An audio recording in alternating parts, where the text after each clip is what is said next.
Dynamite download. Dynamite download, your home for all positive coverage on all elite wrestling. Cut a promo like the DMD. They're a very Symphony Boys. Yeah, five baby. the symphony of five. Download, you guys, positive energy. You have a great January recruitment month for this. along, I come along in the Well, you know, actually, I did see that, and I was thinking. John Silver, welcome to the show, John. How you doing? The cold spray. I'm tired of the cold spray. I went to Bat to do an interview with those guys. You know why? Because they spread positivity about AEW. Welcome to Dynamite Download. Yo, Double or Nothing weekend. What's up, everybody? It's great to be on the screen. Welcome, Mind Runner. For those of you joining right off the bat, Crayfish will be a late edition, but cheers to an awesome weekend. It's a great weekend for wrestling in general. I don't know if anyone saw. I know we don't really talk about the other side of the Northeast company, but you got to appreciate good product when there's good product. But I don't know if you saw that pay-per-view tonight, the Night of Champions in the afternoon. Yeah. I thought that was interesting. I thought that was interesting too, that their choice here, because I almost felt like they should have booked the NXT pay-per-view tonight. So that that way it's like a whole weekend straight wrestling from the entire weekend. But hey, you're gonna do what you're gonna do. Yeah, that's right. And we're here. It's Double or Nothing weekend, and back to where AEW all started, what was it, 4 years ago that they said? Yeah.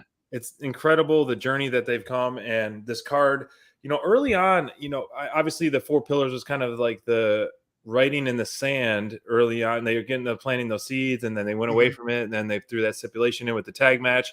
And all along, I think this was the goal when they first had that first promo in the ring, which I thought was pretty electric. And then I was just I was trying to make predictions. I'm like, what's going to happen here? How's this card going to shape out? And as you see it here, pre-show aside, which if we have time at the end, we'd love to talk about that.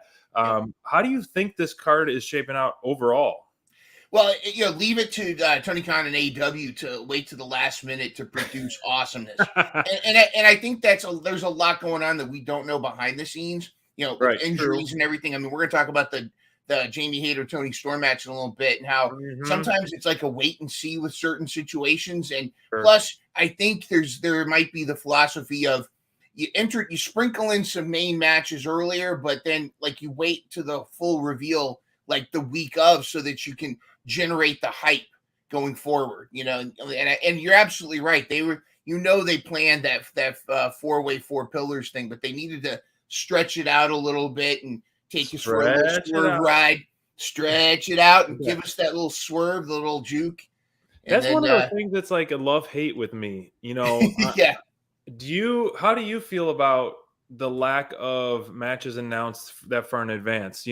With the ones that get announced that far in advance, which is never that far, you get that longer-term story building. With this, you can kind of see the Jericho Cole. Okay, they're planning something for his. You're planting seeds there. I thought all along we were going to get, with the women's division, we were going to get essentially outsiders versus Team AEW battle style, which we talked about before in a previous show. I didn't really see this coming with the tag match. Honestly, didn't really see the coming with the Christian Cage and Wardlow thing, relatively new feud with that. So it's a love-hate for me. Do you like it? And what do you think they're going to do, part two of that question, with the Wembley? Are they going to start announcing things after Double or Nothing now? Or do you think they're going to do a last-minute McGee's again? Short answer, yes. No, I'm with you too, but I also AEW has continued to build my trust, from the standpoint of they're terrible at debuts. I remember, the Dark Order, Britt Baker, 2019 Britt Baker, and even the Butcher, Blade, and the Bunny, when they first debuted, came out of the thing, it was crickets. Now it's people get so hyped to see them. But I think that as far as story, it is a true wait and see situation. Yeah, I'm with you though in that I think that they're trying to find that chemistry, that balance between, you don't want to upload the card weeks in advance, because then there's no surprises.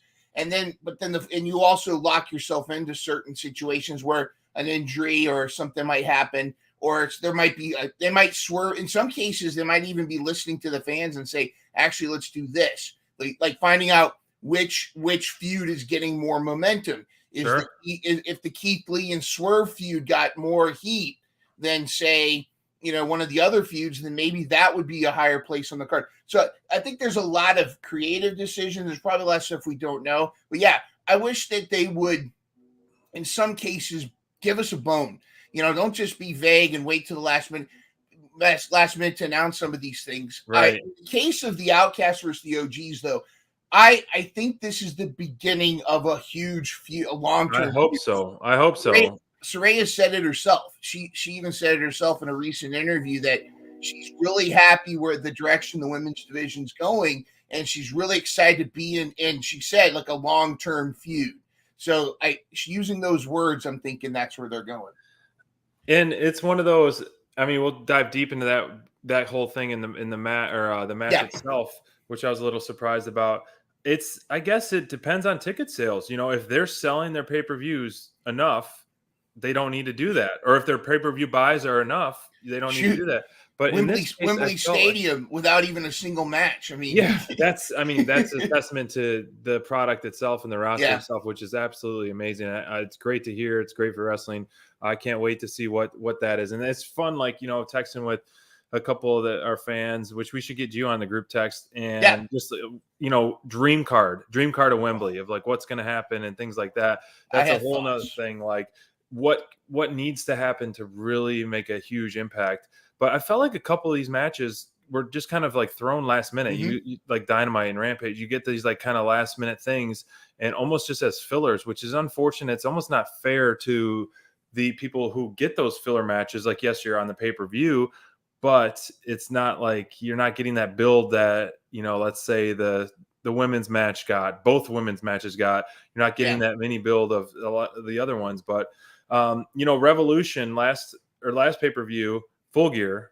No, where were we at? Revolution, right? Revolution, yeah. Yeah. I was like, okay, this is going to be okay pay-per-view. It blew my mind. I was like, this was a fantastic pay-per-view. So at first I was like, the card is, okay. It's not as strong as it used to be. But when the House of Black match like blew me away, I was at the Texas Death Match too, I believe. And it was just a fantastic pay-per-view overall. And in Tony, I trust. Yes. Yeah.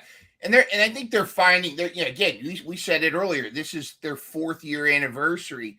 They're only 4 years in the game. And, even though Tony Khan's been, doodling in his little spiral notebook since he was a kid, just like all of us, this is the first time he's running the whole thing. And I think AEW is trying to find itself, and as much flack as Tony gets, he does make those changes. I mean, bringing in, Will Washington, I think is who he brought in recently.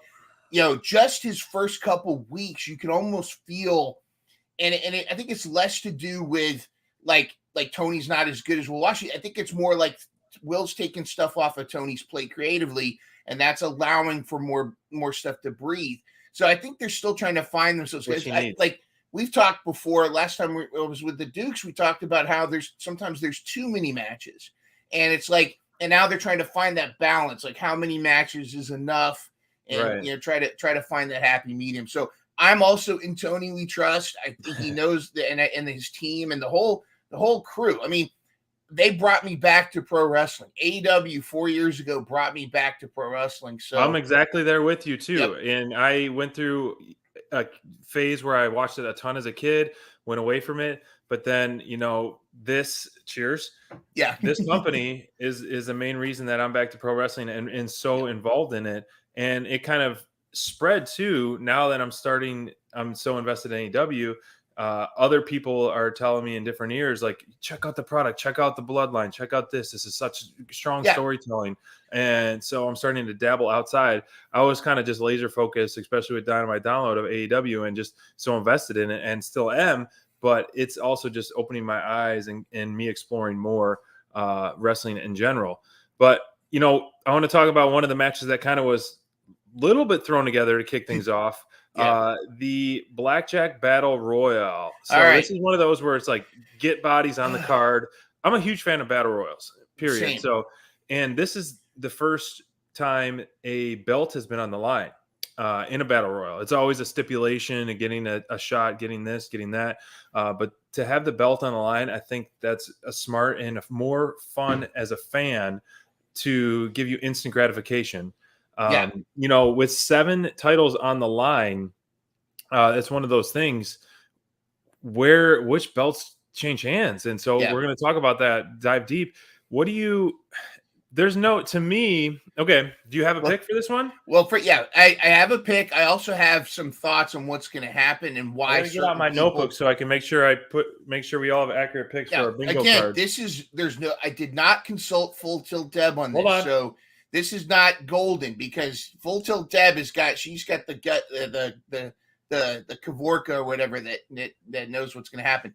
I do agree that this was kind of thrown, and this almost again goes back to maybe there was like, all right, we're going to see which storylines are getting more traction than the ones that don't. We're just going to throw them all in the battle royal. But and a shout out to Lou from the Bronx. I was on Wrestling is Trash last week, and he and I were talking about. It's great.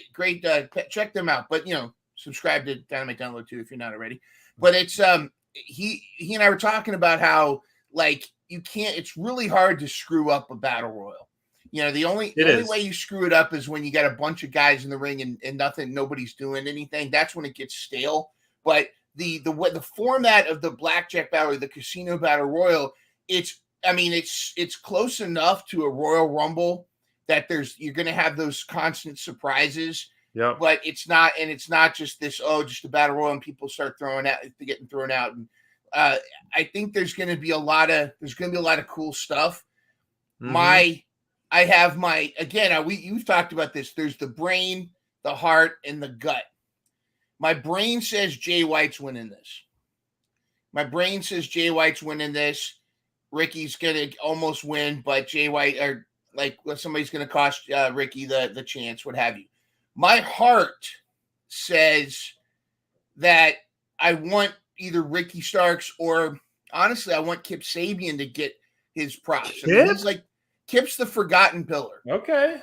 Well, and again, that's heart. Remember. Yeah. Brain, Jay White. Heart, I want Kip or I want Ricky Starks. My gut, though, says this is going to be the last of this Keith Lee Swerve Strickland feud. That they're going to kind of not really have the blow off we wanted, but my gut says Swerve's walking away with this one. So, all right, let me rephrase it. No, Orange Cassidy's not going to leave with the belt. Okay, so you just made the list for Swerve? Yes. Before I say mine, Crayfish said he wants Switchblade. Looking at this, I haven't really thought about this one too much just because I'm looking at this graphic and I'm seeing tag team, group. And so it's a tough one. Knowing the way that Orange Cassidy, for a second, I saw this thing online. I sent it to Crayfish.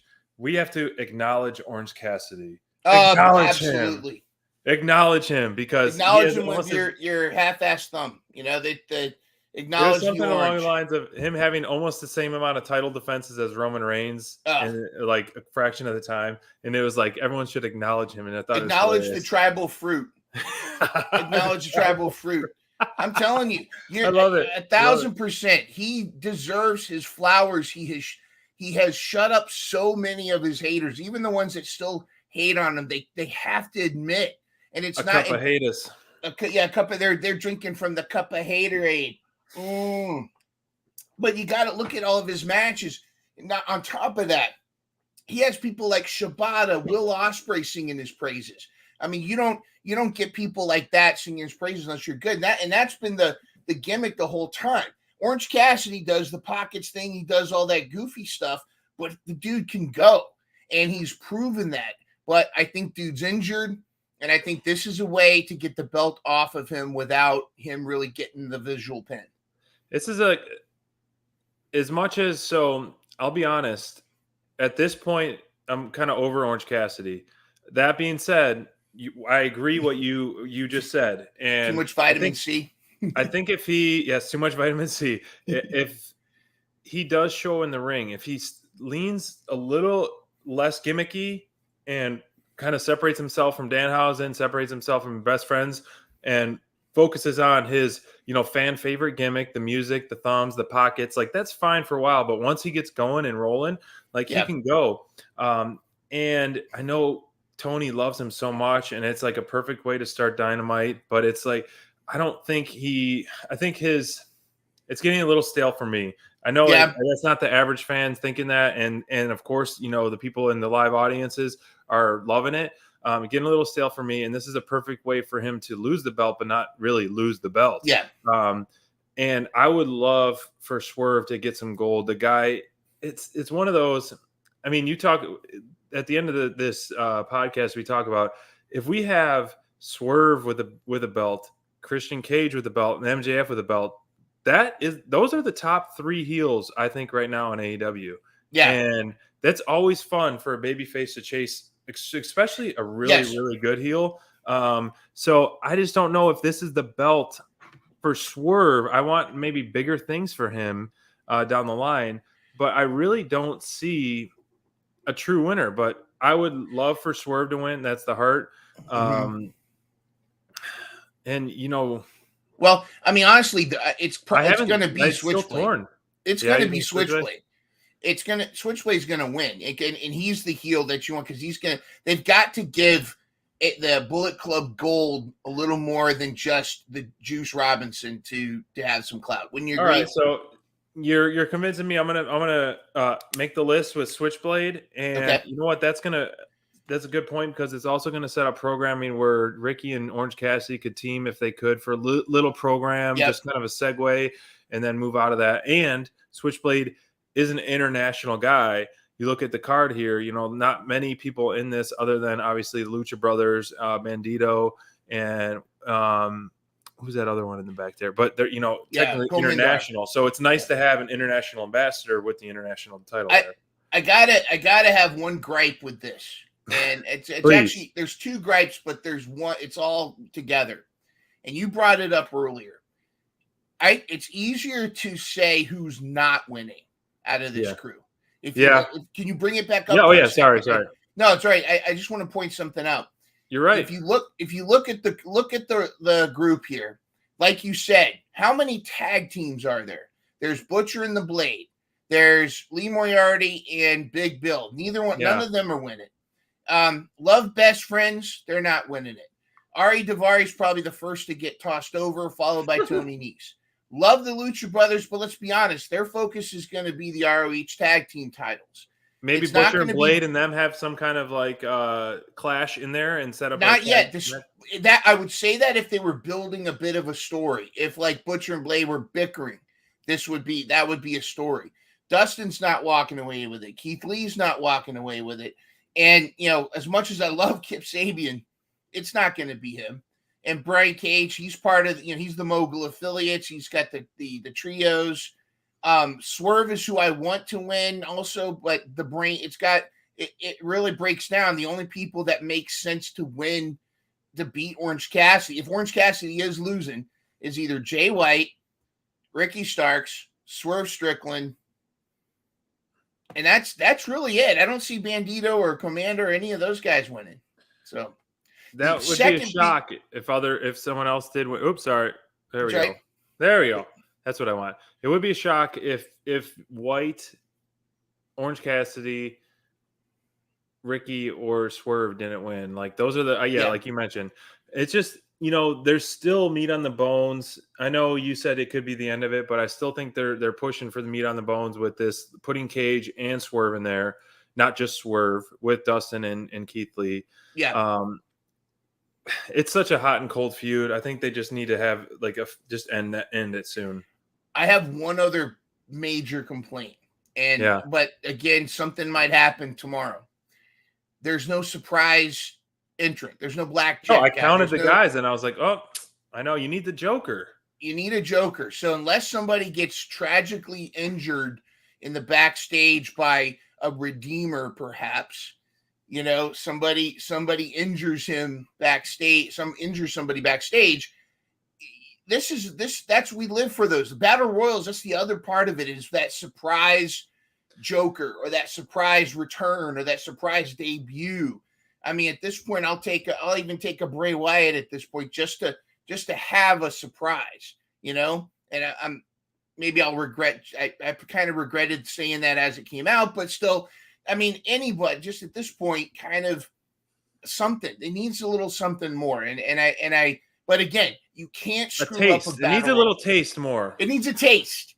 It needs a taste. Yes. You know what? It doesn't quite get my nipples hard. Okay. It doesn't. It should, but it doesn't. No. I think you just made an awesome point. I would love. This is going. You know, we're swerving, but to have a Redeemer show up and kind of. I wish there was a Joker. Maybe they will even announce like, oh, we're adding another. You know, the Joker. But Miro, he does show up, wins it. And he's like, I'm taking my belt to Collision. Yeah. And so it forces you to walk, already getting someone with new gold on Collision, adding more to it. Even if, you know, the CM Punk thing is a whole nother thing about Collision, but they wouldn't announce it in Chicago if it wasn't that. But that being said, I was thinking about this today, kind of going off the rails. If you could do down the line or sooner, it would be fun. Almost like a Collision invasion, like you create a Collision roster and almost like an NWO versus WCW type of thing down the line. I think it would be kind of fun to really draw interest to Collision. I love that idea if I wasn't throwing up in my mouth about the idea of a separate roster in the first place. And I got a bit of a hot take. If you can allow me 2 minutes. 2 minutes. Bring it. No, I love a good hot take. What are we doing with a separate roster?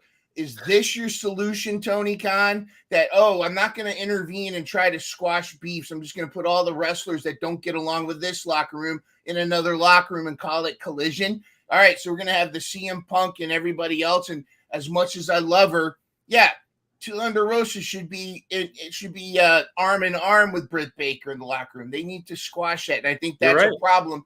I think Tony Khan struggles with confrontation. And I think that it's evident that if the solution is to put Andrade and all these wrestlers that didn't get along in the locker room in this other show and have this separate thing, you and I both know.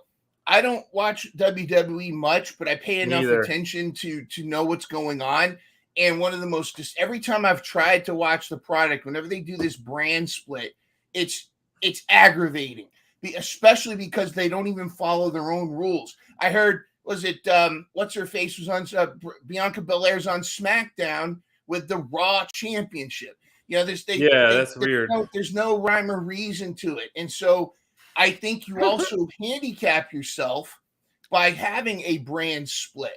Like if you're, I'm only Team Collision, there's no chance of them showing up on Wednesday. If they do, then the brand, why have a brand split? You're right. I would much rather have the even if it never happens, the impending chance that Miro's going to come out and murk somebody on a Wednesday night. Same thing. You're going to not have Kenny Omega or Hangman show up on the Saturday show. I feel like they're really handicapping themselves with this silly idea of a brand. I hope it doesn't happen. Now, if it does, I like your idea because one of the things when they do that combined team, whatever, those can be compelling to a point, but that's more like, making lemonade out of lemons. Right. And I just think this is a huge mistake. I think it's the opposite of what should happen. AEW locker room needs to be like this, and it should be AEW, not Collision versus Dynamite. Sure. It should be this. And I think it's a huge mistake, and I hope it doesn't happen. We'll see. You're spot on, man. I think, take a breath there. Take a breath, take a sip. Woo! And I think that there we go. I'm not off a little bit. I don't really feel the only reason I'm more like I like the fantasy of a brand split is to feature more of the favorites that I like that we don't see, such as the Brian Cages, the Lance Archers, the Miros, there's not enough time. And Rampage clearly is not like the best platform. It's okay for what it is. But I think Tony, and maybe he should have, let's say, his henchmen, go into the locker room and, unfortunately with a roster so deep, you don't ever want to really lose any talent because obviously you've handpicked all these talent. But if you need to make an example out of one in order for everyone to get in line, That's what needs to happen. You don't get along with this person. You're not going to do this. There's the door. You're fired. Yeah. When have we seen a firing from AEW? Never. No. We've seen the contracts run out, which is nice, and I think it's a considerate thing to do. But fire someone for not following what I have to say, and then others will step in line. Yeah, Tony Khan kind of has the Office Space. Milton, didn't get his paycheck. It's like you listen to I hope he returns, and maybe he's going to return and lead the biggest heel faction. Where is Marco Stunt? He's going to come back and surprise everybody. He's never been let go. And he's going to be the heel. Gosh. No, but Marco Stunt, when it's like all of a sudden it's like Tony puts you on read when he's not looking to renew your contract. And that to me, now I'm going to follow Powerhouse Hobbs's advice where he just told everybody, hey, pick up a damn phone. If you don't know what's going on where you sit with Tony, pick up a phone and talk to him. Get some FaceTime. Now, I like your idea, and again, with getting rid of Dark and Dark Elevation, which I loved. I was one of the few people that would watch it as much as possible, and I think it's great. It's YouTube. You can fast forward to the lane matches and watch the good stuff. You're right about showcasing more talent, but you don't have to have a brand split to do that. You could put, hype this person up on Dynamite, and then the following week put them on Collision. That way you're going to start getting people that are watching Dynamite excited about, oh man, I want to see Saturday what happens there. That kind of what they were trying to do with Rampage, but Rampage was dying in a terrible time slot. Saturday might be a little bit different. Don't know. Hopefully. And, as we were talking about that before we talk about the next match, I feel like the Ring of Honor edition is already a brand split. Yeah. You're starting to absolutely get people in there right now. Samoa Joe, Claudio, even though he's very featured in AEW, but he has the championship belt. Yeah. You're doing something with Lucha Brothers, like Athena. Athena. We haven't seen her on AEW television. Let's be honest, she's the star of that program. Athena, her debut and her growth and the little time she's been in AEW has been a lot of fun. And I thought she was always good in WWE, and I think this, the heel side of her is a pretty cool side to see. House of Black. Let's talk about this. This was another one of those a little bit late additions to the card.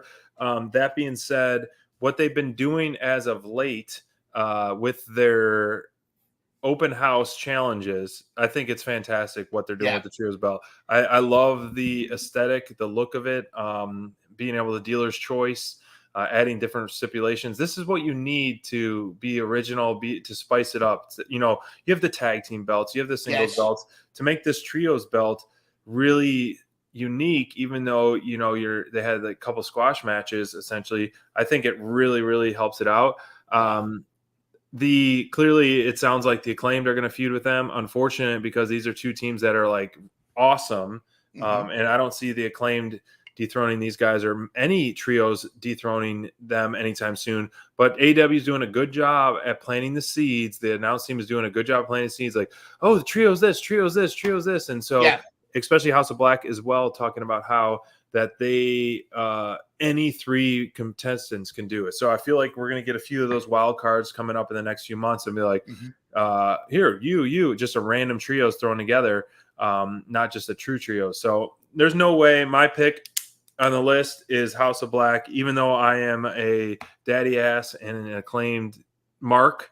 There's no one's slowing these guys down anytime soon. Well, and let's be honest, they didn't actually say the Acclaimed is fighting them. True. Tomorrow.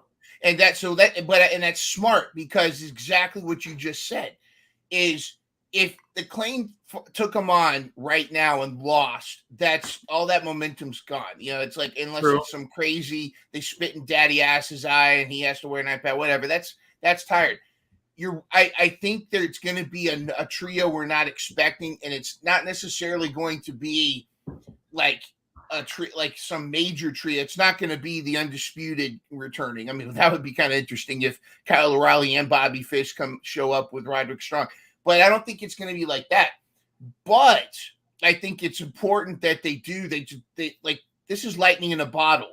The four members of the House of Black just have really worked so well together. You've got Brody Brody King is such a beast. He's a monster.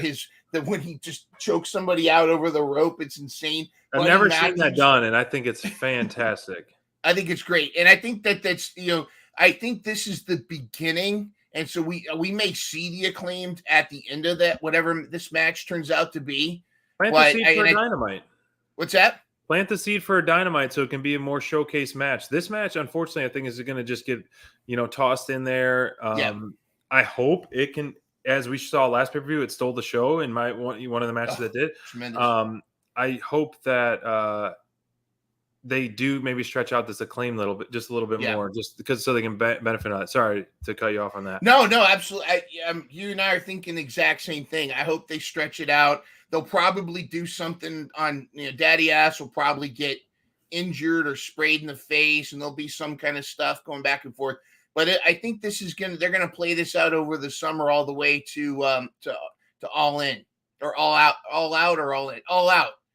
The one that's going to be here, not at Wembley, which is All Out. Yeah, that one. I think it's going to play up to that because I think All In's going to end up being just a showcase of dream matches.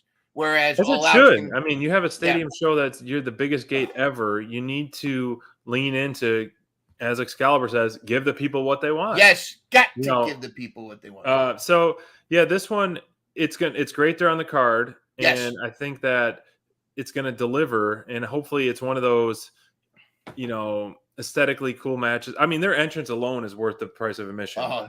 So metal, metal, dude. I know. So I'm excited that they're on the card because I want and need more momentum from these guys. More quality matches, and you could, as we've seen, we could start seeing, the Hardys and Hook or Isaiah if he returns. Contest for the trios. Then you obviously have the Guns and Ethan Page, and so there's a few of these like new trios forming that really could start to be contenders for them. So we talked about belt one, and that one is the first one, the international championship, going to change hands. What about this? 60-0 or 59-1? If you asked me on Thursday, Wednesday, I would be like, you're out of your mind if you think Jade's losing the belt to this weekend. You're out of your mind. Until I saw some chatter, I went on down a couple rabbit holes. Let me preface this. Let's be honest. Jade Cargill is a marketing dream. They have her everywhere. She's holding the belt, and she's given so much publicity and eyes on the product. And Agreed. I think she's got to have some kind of prestigious title. I think it's fantastic. I think she's one of my favorite zero to hero wrestlers. I didn't really care for her when she first came out and was like, I'm here with Shaq, and she wasn't much back then, but she's grown to be one of my favorite wrestlers. Definitely one of my favorite female wrestlers. And I know people call her Jadeberg, but I like this. Who's going to be the one to dethrone her? Who's it going to be? I was hoping it was going to be Willow. Who knows? Taya Valkyrie's great. I just think it's too soon. It's kind of like when Athena first came in. I think it's too soon to take it off of Jade and give it to Taya Valkyrie. Taya might even follow suit with Athena and kind of turn heel a little bit because you need some more villains in the women's division that aren't just the outcast. Yeah. However, I've been reading some chatter that taking the TBS title off of Jade gives her a reason to now say Jade versus Jamie Hayter at All Out.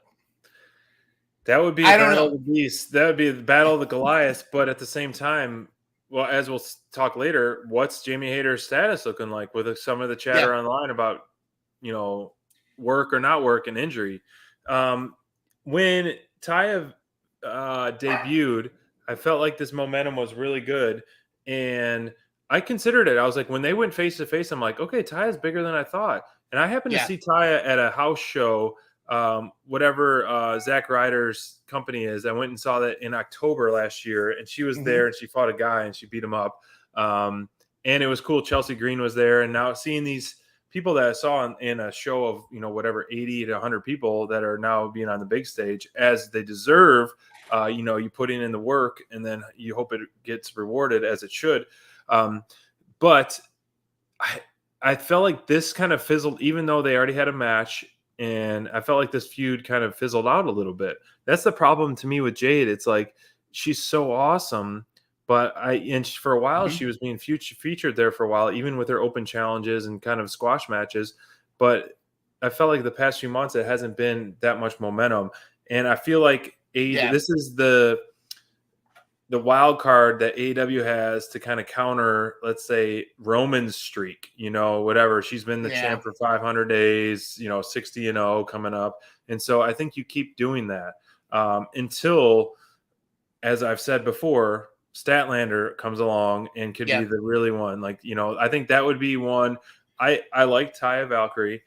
I don't think right at this point she would be the right fit to carry the TBS title. Yeah, I agree. He could be title worthy down the line, but at this point, I don't see that happening. And I think what's best for business right now is to continue Jade's streak. And really, that's just like that's like a great linear line and something you can always rely on to be consistent and to be a marketing tool, like you said, overall for the brand. Yeah, Jade is a box check that's continuing to grow as a competitor. That's fun to watch, and I would be afraid if she loses the belt that she'll get lost in the shuffle for a little while. Agree. Jade is my pick. It put me down for Jade as well. I mean, I was entertaining some possibilities. I'm open for fresh things, but I think someone fresh would be. I hope after this match, in order to reignite this belt to make it more interesting, you do see someone come out such as a Statlander. Yeah. Who else would be? Who else would? Jordan Grace is now a free agent. She's no longer with Impact. Okay. You also have Mandy Sachs, formerly Mandy Rose. True. Available. Any women's division debut is a bonus because the growth of that, you need as much additions to that as possible.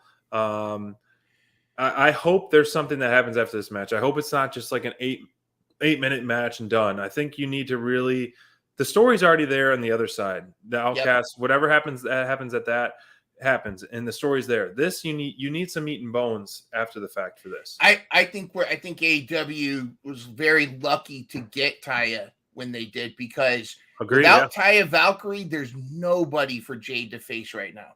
And they're nose to nose size wise too. Yeah, so. and they're both, and the whole thing with like how Taya Valkyrie's move is very similar to the Jaded. I like that. That was actually a good gimmick there too. I think though Jade's story though has been convoluted, and there's been there's been so much like change, like it's being written by a bunch of different people each week. Like was Stokely with her, and then he wasn't with her, and then suddenly our lawyer friend is back, and then Red Velvet hated Jade, but then suddenly she's a baddie, and then Kiera Hogan's out. It was very convoluted, and I almost feel like they weren't sure what to do. They had this superstar Jade, and they just don't know what to do with her. And then Taya came knocking on their door, and they're like, "Great, let's plug her in."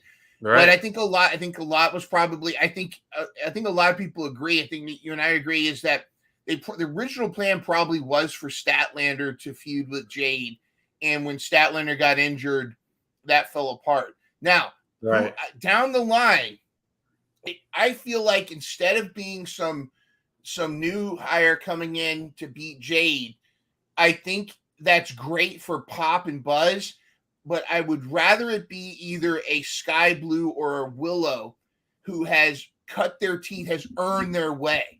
Like they've been busting their butts for so long that they've gotten to this point where they're like they've earned it. You know what I mean? Like, how happy was the internet? I mean, granted, it sounded like it was supposed to be Mercedes Moné, but when they made the choice for Willow to win the New Japan Strong Women's Championship, that was a shock. I mean, the internet was cheering for it. It was great, and that's the kind. And that's somebody, because she deserves it.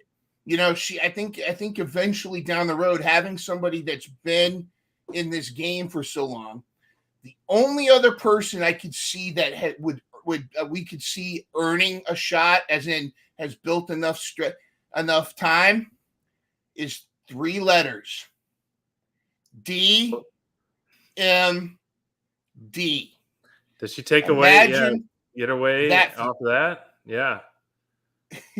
I mean, I don't see why not. I mean, if once this fizzles out of the Outcasts, if or when it does, I mean, I don't want it to anytime soon. You need some star power to dethrone whoever gives Jade her first loss, which I was hoping for was Thunder. It has to be someone who has earned it, like you said. You know, it's going to be a notch on the belt. I know Jade is green in the business, but she's still that Goliath that many people someone needs to be the David. You know, the DMD could do it for sure. I'm looking at the roster list right now of some people who we haven't even seen in the longest time, but that comes to mind. I mean, like I said, over and over, Statlander is the number one who comes to mind, and face to face with that would be such a big pop.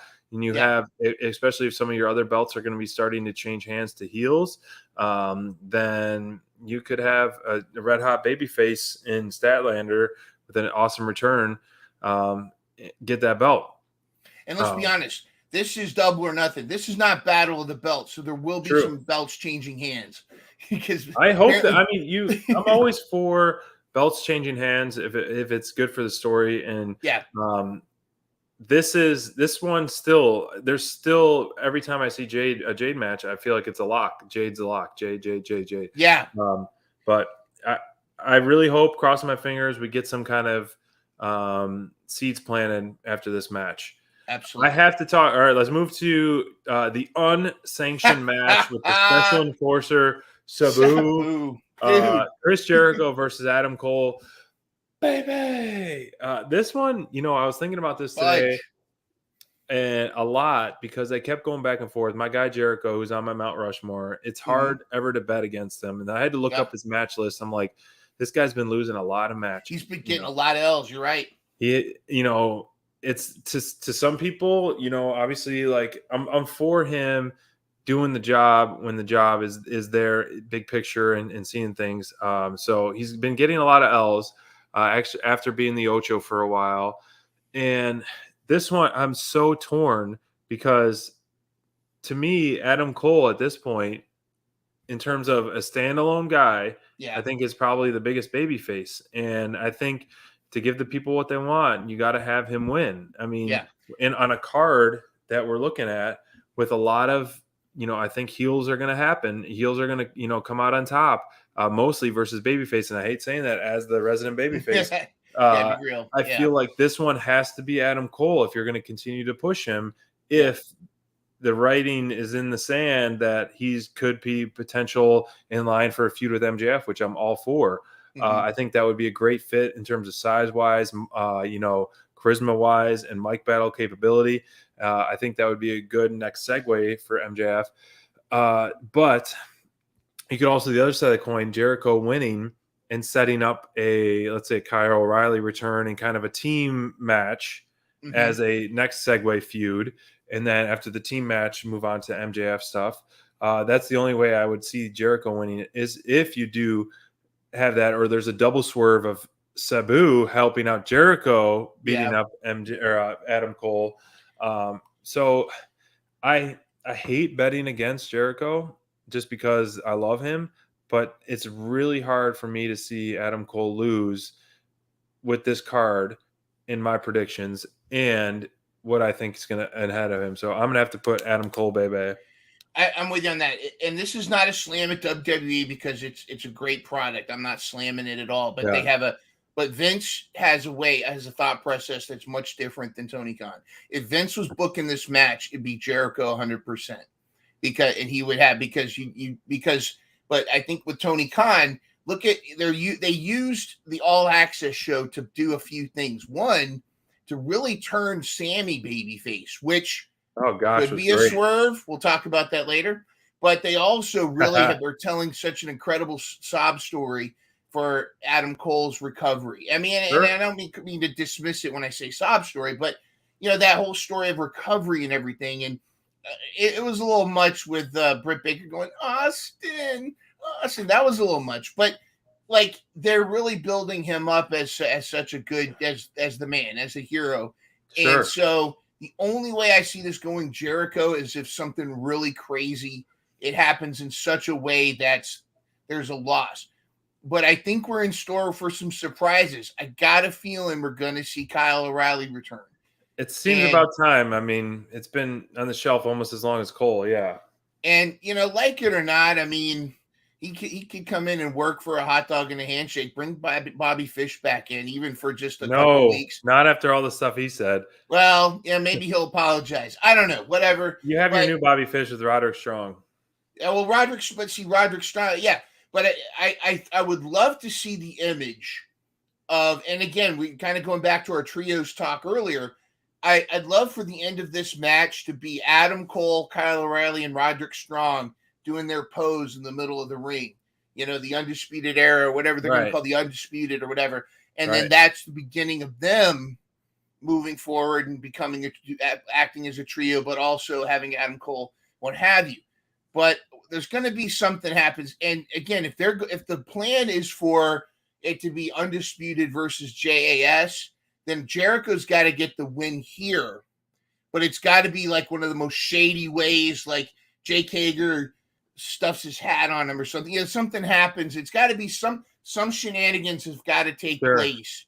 Or maybe Sabu swings at Jericho. Jericho ducks and knocks out Adam Cole. Whatever. Right. There's got to be some kind of shenanigans here for Jericho to win. I'm going with Adam Cole, but I'm 90%, but I'm not 100%.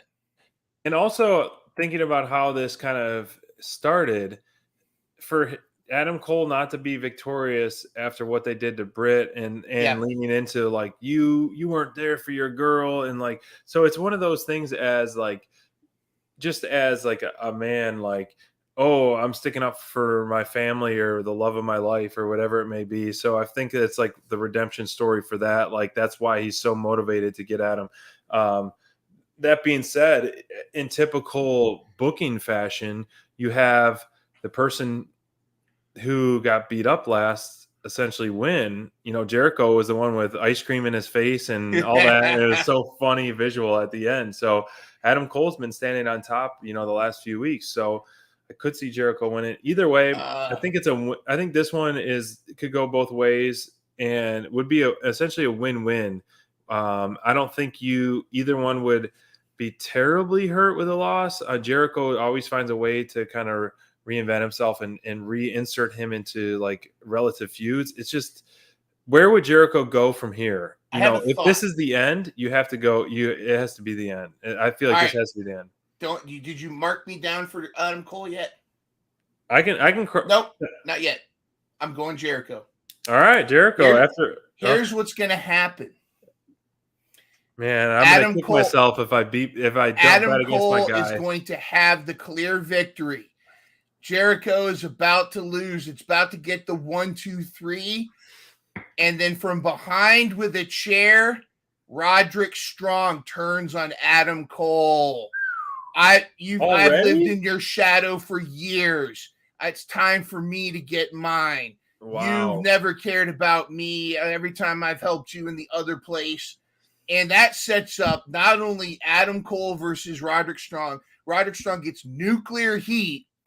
And you've got Roderick and Blossom or whatever, Marina Shafir versus Adam Cole and Britt Baker mixed tag. You got so much potential there. But imagine the nuclear heat in the arena if Roderick Strong turns on Adam Cole. Doesn't join JAS, but... Right, that would be a definitely big waste of heat. Do you think Strong is getting good babyface heat right now at all? He got a pop, but here's the thing. It's like, I don't, the only thing I know about Roderick Strong is what I watched when I went back and investigated the Undisputed Era. And I started paying attention to him because I was thinking he's the missing piece, and I was hoping they would get the Undisputed Era back together. I'll go back and watch, by the way, look it up on YouTube when you can. When he joined the Undisputed Era, he was actually in a tag team with, I think it was Pete Dunne and on NXT, and he backstabbed Pete Dunne to join the Undisputed, and he took the wristband and became one of them. I think Roderick kind of suffers the same as Marina Shafir. A lot of talent, not as good on the mic, but here it is. It's kind of too perfect to have Roderick Strong. Everybody's kind of in their happy place that now Roderick and Adam, everybody's thinking, oh, it's going to be the Undisputed. What if instead Roderick's like, no, I'm not here to be your number 2 or even your number 3 when Kyle comes back. I'm here to be me. So I don't know. If Kyle isn't coming back anytime soon, I think that's a good swerve. But yeah, I would be also happy if Kyle does come back, because I will have to admit I didn't watch much of him in NXT, and Crayfish was like, this is a guy you'd love him. And his time in AEW, I think his matches were fantastic. He's physical. Tremendous in the ring. Yeah, absolutely. Absolutely. I think it would be a benefit for him to be back if he's healthy enough and align himself with Adam Cole, unless Adam Cole really wants to separate himself with this being this standalone guy, this singles guy with some friends, but not necessarily a group. And so if you wanted to delay Adam Cole versus MJF, because if you don't want to pop that bubble just yet. You want to get that going to maybe like Full Gear. You want to build some time before that happens, because and I think that's a good way to do it. One or the other, either have them trios, whatever, or maybe let them go as the Undisputed for a while, and then have Roderick turn. I don't know, but I just think that to me that would be more compelling. Is a compelling story. Is here's Roderick Strong, who's supposed to be his buddy, turns on him, and it just instant heat, and you let that feud go all the way to All Out, and then go from there. That's a hot take right there. Yeah. That is one heck of a hot take. I did not even think about that. Yeah. I'm thinking more about the babyface side of more debuts and really. You're thinking about the babyface side. I wonder why. What you should say? That's right. Oh, I wonder why. Yeah. All right, let's move on to the tag team championship match, which Jeff Jarrett and Jay Lethal have been in the mix with the belts and the gold for some time now. It has been, they've been fortunate enough to literally weasel themselves into title match, title match after title match after title match. And so good for them. And I think the addition of Jeff Jarrett has been fantastic in AEW. He's been getting some mad heat, which is, of course, what you want. And the pairing of those 4 guys has been working in my opinion. I really enjoy it. That being said, like FTR, just getting the belts, they haven't really had. I don't even know if they've had an official title defense. Have they? Since they've gotten the belts, it's been like a month. Oh, that house show no, they did. They took them from the guns. Yeah, you're right. Not an official televised thing. Yeah, official televised. So, I like this. It's obviously the wild card is going to be Briscoe. What's going to happen there? FTR has been cutting some mad promos ever since they re-signed their contract and got the belts. It's been an interesting build, but this is one of the matches that actually has had a build, which has been nice. That one vignette that they did on Briscoe's Ranch was pretty funny. So as much as I'd want to see Lethal and Jarrett have the belts down the line, it would be hot potato and kind of odd for FTR to lose the belts this quick after such a long chase where they would always plant those seeds like, where's our rematch? We never got a rematch with the Young Bucks and this and that and this and that. So they would always kind of plant those seeds over the past year or so. So for them to lose the belts, you can't do it, man. I really hope, unless they get really screwed and then win them back, but then that's another one of those hot potato things. I have to go with FTR as much as I got to give props to Lethal and Jarrett really doing some good work over the last few months for sure as a team. Go ahead and ink me for FTR. All right. Having said that, if you told you just made the list. If you told me a year ago, yes, I made the list. If you told me a year ago that Jeff Jarrett would be one of my favorite wrestlers in AEW, I would say you're out of your friggin' mind. You need to get checked for a CAT scan, because I can't believe I was not a fan of Jeff Jarrett as a wrestling fan, my on again, off again relationship with wrestling. You know, I couldn't get into him, and I probably never forgave him for hitting Beetlejuice in the back of the head with his guitar. I just couldn't get him.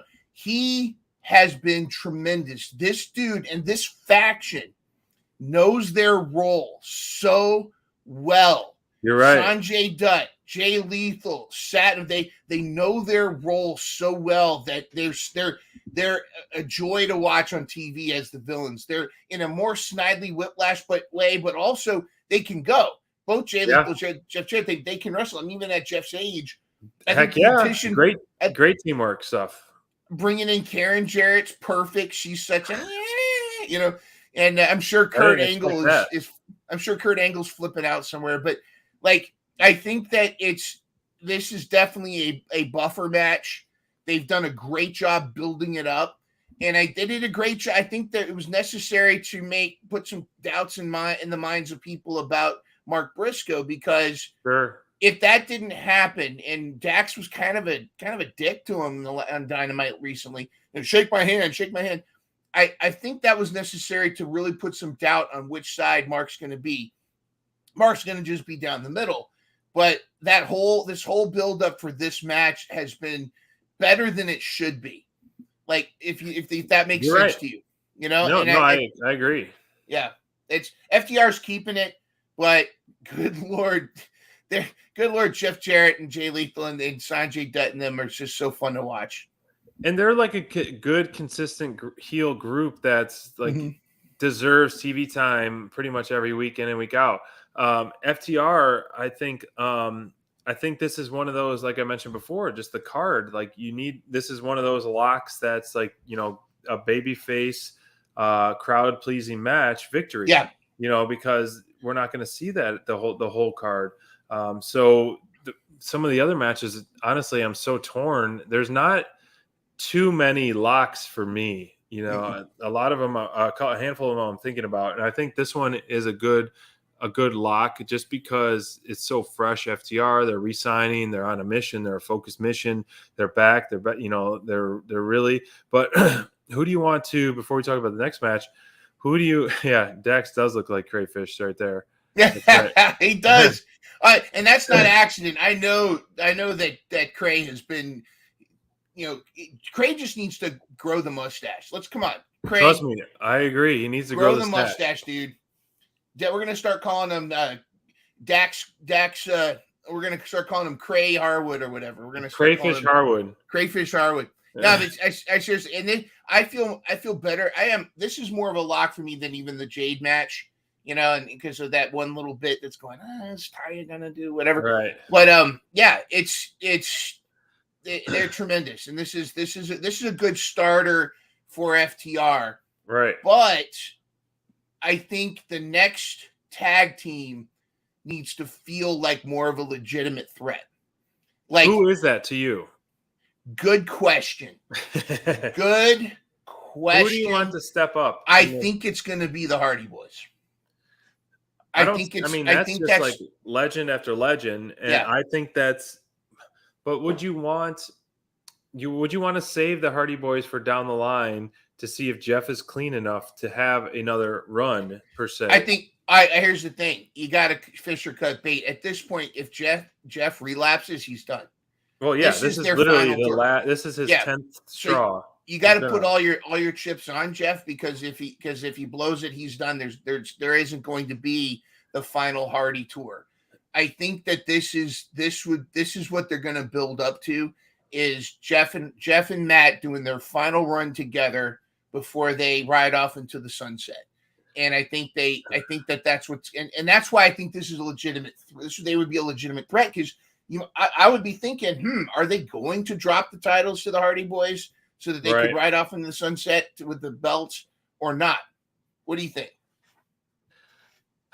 If the Hardys are next in line for a feud with FTR, I find it still very hard to give the green light to the Hardys at this point. I feel like because it's so hot or cold with Jeff, which it's great to hear what he has to say, but an addict is an addict, and it's a challenge. It's a struggle that people go through that I can't even imagine the internal struggle that you go through hour by hour, day by day. And as a business, you can't run the risk versus reward. What do you do? I feel like the risk is way higher than the reward. I think the feud is worth the risk. I don't think the title change is worth the risk, because you're still getting a win-win with these guys. I don't think you necessarily need the Hardys to win the belts to benefit AEW as a whole. Does the Hardys having gold over FTR having gold benefit AEW more? Oh, it does in this one way. It keeps the tag team titles interesting, because other than that, FTR is going to be steamrolling. Because at this, I can't believe I'm saying this about AEW, when 3 years ago AEW was tag team wrestling. It was the pinnacle of tag team wrestling. Lucha Brothers have got their ROH titles. I don't see Blackpool Combat Club doing anything with FTR for a while. I don't see that happening. There's really not. I mean, I'd love perhaps that for FTR to get a taste, but they're not a legitimate threat. Well, yeah, I think that would be a fun segue feud, is the Team 2.0. But then, I mean, the team who just got a surprising win, Morrissey and Moriarty could be a nice little heel feud right there. But those are still segue feuds. They're not necessarily. I mean, Aussie Open. It doesn't look like Mark Davis is hurt for a while. I'm just thinking of Aussie Open though is That's a threatening team. If they Aussie Open versus FTR and Wembley, gold for gold. Forget about it. Yeah, I think that's where I think you got to look big picture. You could also let's see. I mean, Butcher Blade. These are just they like need matchups. their flowers.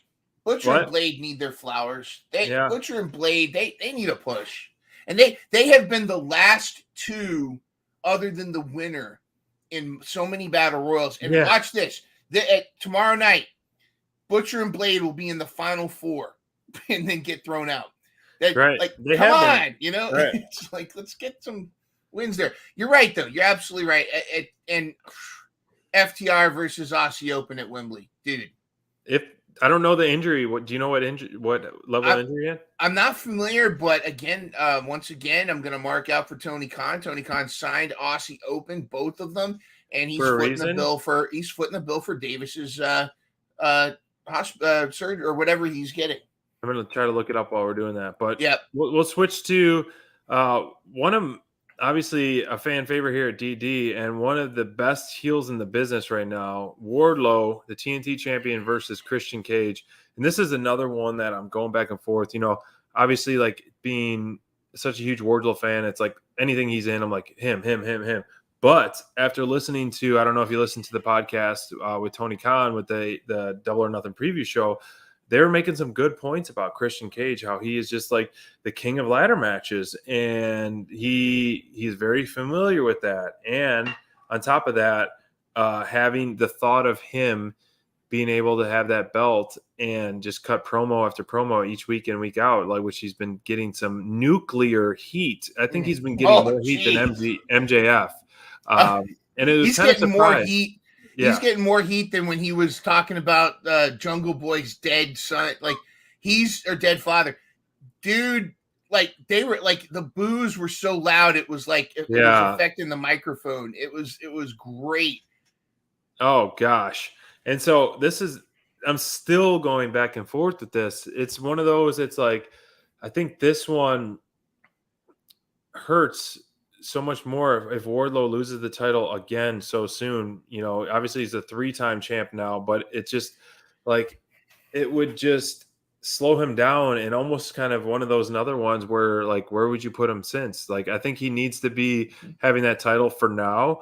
They've been doing a good job of booking him in certain scenarios where the crowd is really getting more momentum behind him, and so when he re-won the title in his second hometown in Pittsburgh.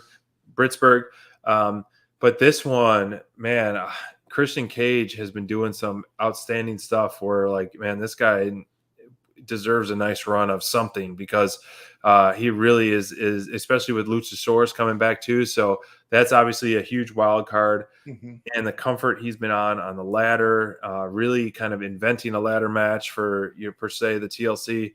So I need to hold off. I want to hear what you got to say before I make my pick. Well, first of all, I need to go back to church here because I've lost my faith in Wardlow. Oh, I hate to say it. I've tried so hard to stay on Team Wardlow. I love the dude. I think he's Captain America and he's the Terminator all in one. He's almost another example of a Jade Cargill, except sure. I feel like his whole thing has been mishandled. First of all, I think they took the belt off of Hobbs way too soon because I think Hobbs needed a much longer run. I think that I can't get excited about a Wardlow match anymore.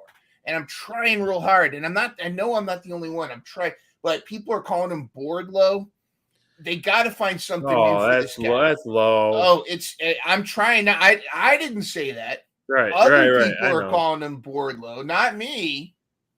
But no, like in all seriousness, it's like I'm having a hard time getting invested in a Wardlow victory. When he first won the TNT, I was like, yes, this is it. Let's go, man. Let's wreck some fools. But his booking and it's just been kind of, it's missing something. And my nipples are not hard for this. It needs something. And be honest with you, Cage should take this. Will he? I don't know. I think it'd be interesting for Christian to win. You could have Wardlow and Luchasaurus fight for a while, whatever. But I do like, though, we talked about this last time I was on with you guys. It's interesting how the veterans are letting the new blood beat them at their own specialty matches. Like, remember, Christian Cage lost to Jungle Boy in a, you let him get receive the concerto. MJF, all these young, the pillars were beating the legends at their most famous matches. And I think that's not an accident. This is a ladder match. I think Adam Copeland's going to finish his career in AEW alongside Christian Cage or against him. Not going to happen anytime soon, of course, but I think that would be pretty sweet. That would be pretty sweet to see. I also think Christian deserves a lot more credit. Not just the heat is tremendous, but for this guy to be going the turtlenecks. Yeah, exactly. Oh, the turtlenecks are tremendous. He's he's like the evil stepdad, that shows up and he's banging your mom and now he's gonna take away the keys to your car and make you feel like crap about it. But that's when he's wearing the cut-off sleeve turtleneck. Yes. But he's not only great on the mic, tremendous on the mic, but this is a guy that he wasn't sure he was ever going to get back in the ring. True. And now look at him. And of course, I think it's so funny when you got Sting is still wrestling. So like Dustin, nobody wants to retire because it's like, well, I can't retire because we got this 63-year-old wrestling in the ring, and he's doing matches, so we can't. But I think that it would be smart to drop it to Christian because at this point, what's the worst? Is it going to really take away any more from Wardlow that hasn't already been taken away if he drops the belt? Oh, yeah. It's sad. I think Wardlow's back to square one if he loses the belt here. He's had a couple matches to show his dominance and then some good promos, but I'm intrigued as a big Wardlow fan, but I'm very intrigued at what Christian Cage can do with this belt moving forward if he does win. And it's one of those, like, you have Christian and MJF and potentially Jay White or Swerve as, like I said earlier, three like nuclear heat heels as belts. I think it's pretty intriguing. It's very intriguing, and Crayfish should probably be wetting his pants me saying that. But it's one of those, another one. Where do you get you're going to get the biggest cheer of the night if Adam Cole wins. For that part, obviously you're going to end the show with possibly, MJF winning. It's going to get some bad heat. FTR is going to get a good cheer. Hopefully, I guess you almost have to play it off the crowd. If the crowd is for Wardlow, you almost pull, call it as it is. If they're not for Wardlow, then you pull an audible and then go for it and go for the cage. I wonder how many matches were called in the ring like that, because you're right. Because I mean, it goes back to what we were saying about how sometimes Tony waits to the last week to book the match, what's going to get center stage and what's not, because based on what's got hype. You're right. If Wardlow comes out to a huge pop, he's keeping the belt. Or if Wardlow doesn't and Christian Cage gets a strong boo, I could see them giving it to Cage just to get the heat, to continue the heat. Now, what about Arn Anderson? What's his role going to be? Is it possible for either him to turn on Wardlow, or I think that's another wild card, or Wardlow gets pissed because Arn says, you didn't listen to me. You would have kept the belt if you listened to me. And then Wardlow smacks Arn Anderson. That's another one of those. I forgot to mention that. I'm glad you brought that up, because like the whole partnership with Arn is so fresh. Like if you're going to cut the ties that soon, or if it's just like Wardlow loses and then they split up that soon, like what was the actual point, Yeah. The only other thing I could see is that Wardlow loses. Christian Cage runs off with the belt. Ha, ha, ha. I got it. Everybody boos and throws trash at Christian Cage. And then Wardlow just sits in the ring or kneels in the ring and is just devastated. He's almost crying. And then Arn comes out and says, all right, now you're ready to listen to me. Let's get your belt back. And kind of turns it around and says, all right, now you're going to listen to Mickey. It's almost like the Rocky story, Now you're going to listen to me. So who do you got in this one? All right. Again, I'm the I mean, we went back and forth and thinking of so many different avenues that it could go. I think the heat is bigger than the pop. The heat for Christian is bigger than the pop for Wardlow. I'm going with Christian. Oh man, I know. I feel you. This is probably This is one of those. This is one of the most vulnerable. Well, obviously the Battle Royal, and this is the other one that's most vulnerable. This belt, because of what we're seeing, how A+ stuff out of Cage. I don't mind the TNT title being more of a hot potato. I do like the open challenge where you get to see, indie wrestlers challenge for it and stuff. I was hoping it would come to that, but and maybe Christian could become that. Maybe he could make it an open challenge, but he's got this enforcer Luchasaurus that makes sure he keeps the title, and bring in all these babyface indie wrestlers to challenge Christian, and then Luchasaurus. But Wardlow needs a story. And it needs to be about Wardlow, not about who he's facing. It needs to be about him. It's too soon to turn him heel because he just got away from MJF. He's emancipated from MJF, but it's too soon to turn him heel. But he needs something. He needs a story.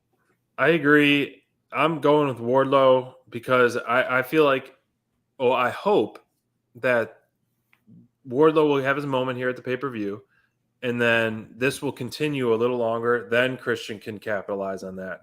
Gotcha. It's one of those like this could be like a main event of a Dynamite or another show where it could be have better spotlight. Like there's so much, and that's my kind of gripe on a big pay-per-view with 9-10 matches is like if you do have title changes, then some of them get lost in the mix with like an awesome match or an awesome main event. So give Wardlow the victory, get the crowd happy, and then capitalize on a more focused main event of the Christian Cage winning. Then you're going to get extremely nuclear heat where people are thinking about it for days, waiting for the next Dynamite. You have like this main event or these two matches that to me are going to be just like insane with Anarchy in the arena and the Four Pillars. And which we're going to talk about next is the women's match. And so I don't want this to get a kind of a half-ass title swap. And so I'm going with Wardlow in that sense in terms of the title's not safe for long. I want it to be on Cage eventually, but I think that Wardlow should get his time to shine on another pay-per-view after being Mr. AEW Revolution after winning that ladder match. So to keep his ladder match streak, since his cage match streak is pretty bad, his ladder match streak, keep that going. Jamie Hayter, Tony Storm, women's title match. This one, obviously, we talked about earlier with the feud between these two teams. When this got announced, it was kind of like, I think it was just a lower graphic. Correct me if I'm wrong, a lower graphic in the corner, like, oh, Double or Nothing, Jamie Hayter's going to defend at Tony Storm. It wasn't like a promo where the challenge was set. Tony just cut a quick, and it was like a dismissive promo. It was after it was supposed to be the trip 3-on-3, and then it became just Britain, and it just became Britt and Sheeta versus Tony and them. And I think she just was backstage, and she's just crying to Renee and says, I want my rubber match or whatever. She didn't say those words, but it was a real quick just interview, and then suddenly it's signed. So I must have missed that for some reason or something, but I just don't remember much. I remember seeing that lower graphic. I'm like, oh, okay, this is what's going to happen. I was hoping for that 3-on-3 trios match. It was like a 20-second. It was a 20-second backstage thing. I mean, you might have accidentally fast forwarded trying to get to, get past the Venus Razor commercial. So you got to keep those that bush clean, nice and trimmed and nice. I remember keep the that. Party trail. Keep the party trail time. streamlined. Yep. Not after this past week of Dynamite, or actually after Rampage too. Like my pick is already in pen is Storm, and I think this will be like her official belt, and it's going to be a lot more fun to me for the AEW OGs to chase the outsiders with the belt. Oh, we got the gold. They're going to just like rub it in their face. That way you can lead all the way to Wembley for Tony Storm to have the belt and then have some kind of like ultimate payoff that in that sense. I think there is maybe, some injury for legit, with Hayter going on there. I think you'll see a lot of the Sheeta and DMDs making their way to the ring and a lot of stuff going in and out. I hope that this match really has a lot going on overall. And then the outsiders, it's hard to say it as a babyface to get victorious. And I think this is one of those where you have your top two belts with heels. That way, like I mentioned before, it's fun to have the babyfaces chase. And so maybe Jamie being officially injured, then DMD can kind of, take that step forward and step up to be the real focus leader of the AEW OGs and challenge Tony Storm down the line for the belt. Have to go through Ruby, have to go through Saraya again to really get to her. And so I think that's really I think that will be more fun than Hayter retaining. And then what? You kind of lead to like the team battle again. Yes, okay, I'll be happy for that. But this just adds a whole nother refreshed element to it, in my opinion. I agree with your pick, and I like what you said. I see it slightly differently. My favorite active AEW women's wrestler is Hayter Hits Hard. Is she? And this I love her too. Notice I said active because Thunder's not active. She comes back.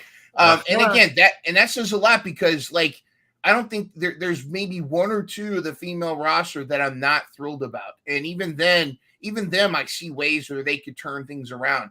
There's Willow is also one of my favorites. All these favorites, but it's time. I think you're right. I think Jamie needs to lose the belt for the chase to truly begin because imagine the Outcasts with the title, waving it in everybody's face. Look what we got. Look what we did. Your own champion your OG champion couldn't even keep her belt. Blah blah blah. And granted, the Jamie injury is legit or not, but it's also a good story element because it's like, well, wait, she was injured. With Jamie fully back to health, she can come back for the belt. And I didn't get a chance to read that thing, but I saw the word England. Snam says she hates England. Give her the belt so she loses it all in. Scoot! Love the scoot. If the smell what the scoot is typing. I agree, Scoot. And here's the thing. It's all in the chase. Exactly. In the chase.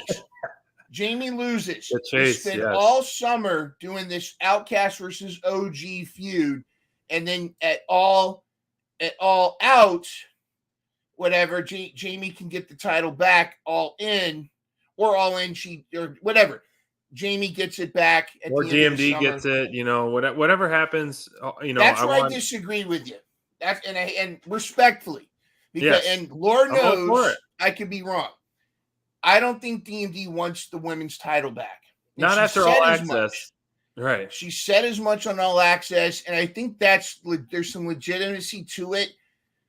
I think if she wanted it, we would have seen that split between her and Jamie earlier, but I think they started tossing around the idea of the Outcast, and that became more appealing. I think Britt's happy in her role. I would love for her to go after the TBS title. I think that would be refreshing, but I think Britt is happy where she's at, and I think she's happy to let Jamie be. And let's be honest, Jamie is such a legit women's champion. Hater hits hard, as Ruckus's thing. His mix says she is a legit champion. She is probably one of the best champions we've had. I think she needs to lose the belts, exactly like Scoot said. Let the chase begin this summer, and she gets it back at All Out. That would be a big pop. And early on in AEW's history, I was fast forwarding almost all women's matches because of the lack of not like dirty, but like lack of going full out, essentially. Just kind of like the softness of wrestling. And Hayter is one of those who does not skip a beat, and that's what I love about her. Storm is another one of those that doesn't skip a beat. Thunder and DMD has gotten much better, not skipping. So like those women have really reshaped my view in the division, and I'm sure others as well. And I know Hayter being such a let's say behind DMD for the longest time, and her finally getting the spotlight is fantastic. And so a chase where she's injured for a while, trying to get back at it, trying to get this, it'll be the ultimate payoff. It's almost like they could build it where it's like Wardlow trying to get to back at, revenge at MJF in a sense. If she is truly injured, which I think they should lean into that, where she really, lost because of the injury and they really kind of put her on the shelf. Who do you think helps out the OGs? Sheeta. Besides Sheeta. I mean, you have DMD and Sheeta. She's already official. You do. I mean, Sky Blue and Willow are kind of they were kind of in the mix, but I think they got plans for them in Ring of Honor. I love them to pieces. Plus, they're kind of new. Julia Hart needs someone to feud with. I don't think Julia Hart's going to go anywhere near the title for a while. She's developing her skills, but if you've ever seen her on Dark right before they canceled it, she was really grown into that character. There's going to be there, but I think that's the other thing is Toni Storm wins, and now Toni Storm's going to defend the title all summer, but it's going to be this and I'll bring all these babyface women wrestlers to try to take it from Toni, and they lose not just because Toni's awesome, but you also you're going to have to contend with the Outcasts. You got Ruby, you got Saraya. I think a couple things you could do with this. You could even do the Hollywood Hulk Hogan, Scott or Kevin Nash finger poke of doom, where Toni wins the title, and then on Dynamite wrestles Saraya and does the thing, and Saraya does the finger point of doom, and then Saraya is the champion, and then Toni introduces women's tag team titles, and Ruby and Toni become tag team champions. I don't know. There's ways you can go, but I think that the core is kind of what we're seeing. That's before. deep. It's deep. It's there. It'll never happen. But I do think that Toni Storm, I love the idea that Toni Storm's going to have it, and you're going to bring all these faces in. You could even have Britt gets like, I'm tired of this. My friend is hurt. I'm coming after it. I do think the most legit next contender should be Sheeta. Have Sheeta go after Toni. Sure. I like that pairing. I don't think Sheeta's going to win, but I think that's right now. That's Sheeta's the most legit other than Jamie Hayter, I think, in my opinion, Sheeta's the most legit threat to Tony to taking it back from Tony. I don't know what's going on with Nyla. I wish Nyla had some more time. But I think that would be pretty cool to see play out. And then when Jamie's healed, she comes back and it's at All In Wembley. Here we go, and then that'd be the thing. I think unfortunately the ship has sailed of our dream of Thunder helping out Britt because of the whole collision thing. Yeah. Sadly, even though that would be such a huge pop. So I think it just makes sense. Obviously, the way they've been booking it is if you need a third member for the time being while Jamie heals, you do throw in Willow. That way you have like two people on one side with one belt. If you do put that New Japan belt on TV, and then with the history with Ruby, and then you have the history with DMD and Saraya, and then Tony Storm and Sheeta. That would be that feud. So it would make sense for the time being. I'm bummed that ship has sailed with Thunder, but I'm happy that she seems healthy. Hence, she's on the promos, and she's going to get a fresh start on Collision. So, that being said, I think the ultimate payoff will be that redemption, the injury redemption at Wembley. Yeah. Would you put Saraya and DMD as a third or fourth match that they've ever had, or where would you put Saraya on at Wembley? I can tell you, she's all but said, and Tony Khan has all but said it's going to be Saraya versus Mercedes Moné.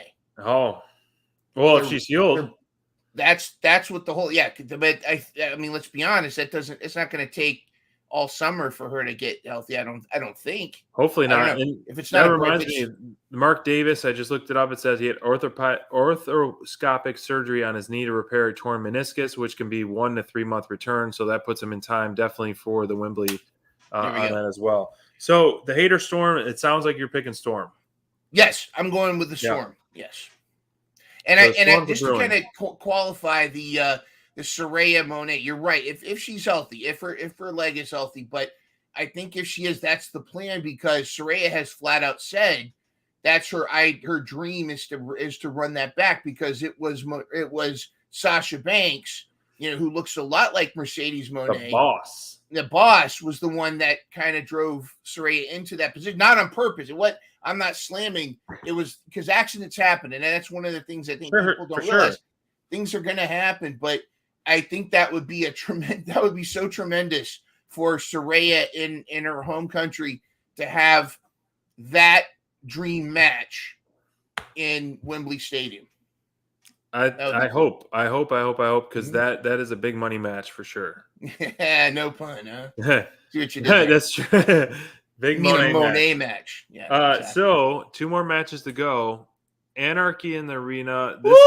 This match is probably it is by far the most exciting match I'm looking forward to tomorrow night. I cannot wait for this match. I popped so hard on that Dynamite when Hangman came back and the Elite stood tall and he cut that quick promo at the end.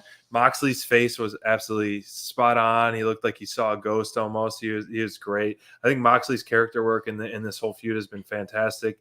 Danielson has been cutting some amazing promos, and the fact that the Elite has reunited versus one of the most dangerous groups, the Blackpool Combat Club, in a long time, this is going to be so bizarre in a good way, and it's going to be so wild. It's just neither team. It's a win-win for me. Whatever happens. I think you have to. I think my choice is the Elite because I'm a babyface and I'm a mark for the Elite. I got the Young Buck shoes. I love them, but Danielson, he's on my Mount Rushmore. I got Jericho on my Rushmore. I got Danielson. I got Stone Cold, and I got the fourth one. Flair. And so that was my Mount Rushmore when we did it back in the day. But it's just, I love a good pop and I love a good redemption story. And so the Elite I hope they win. I think you almost have to have them win. Yeah. As heels, you can kind of digest and accept some losses a little bit easier. And I don't think this is the end of it. There could be some wild cards. Obviously, Don Callis, Kanesh Day. There's another nuclear heat guy, Don Callis. Right. So there could be some more wild cards, but then what do you do? Like, what's next? Like, how far do you take this? Which, we saw the feud with Hangman and Moxley go for a while, and it was great stuff. And now, it's kind of still revisiting with the Elite reforming. I'm picking the Elite because I'm going with Team Babyface and wanting the pop. This is just going to be such a unique match overall, and I just can't wait. It was, the build was so great, and I think I like this build the best out of any build of the card. I'm going Elite as well.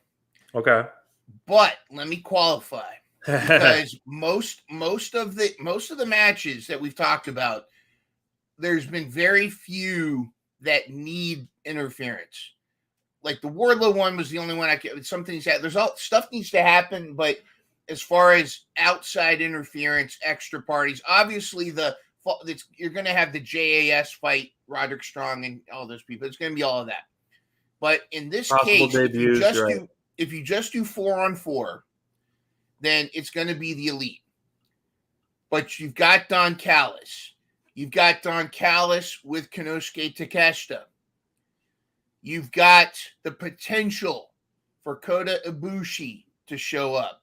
What's the next significant pay-per-view next before we get to All In? Forbidden Door. Forbidden Door. Do we start bringing in some Forbidden Door talent to interfere in this match?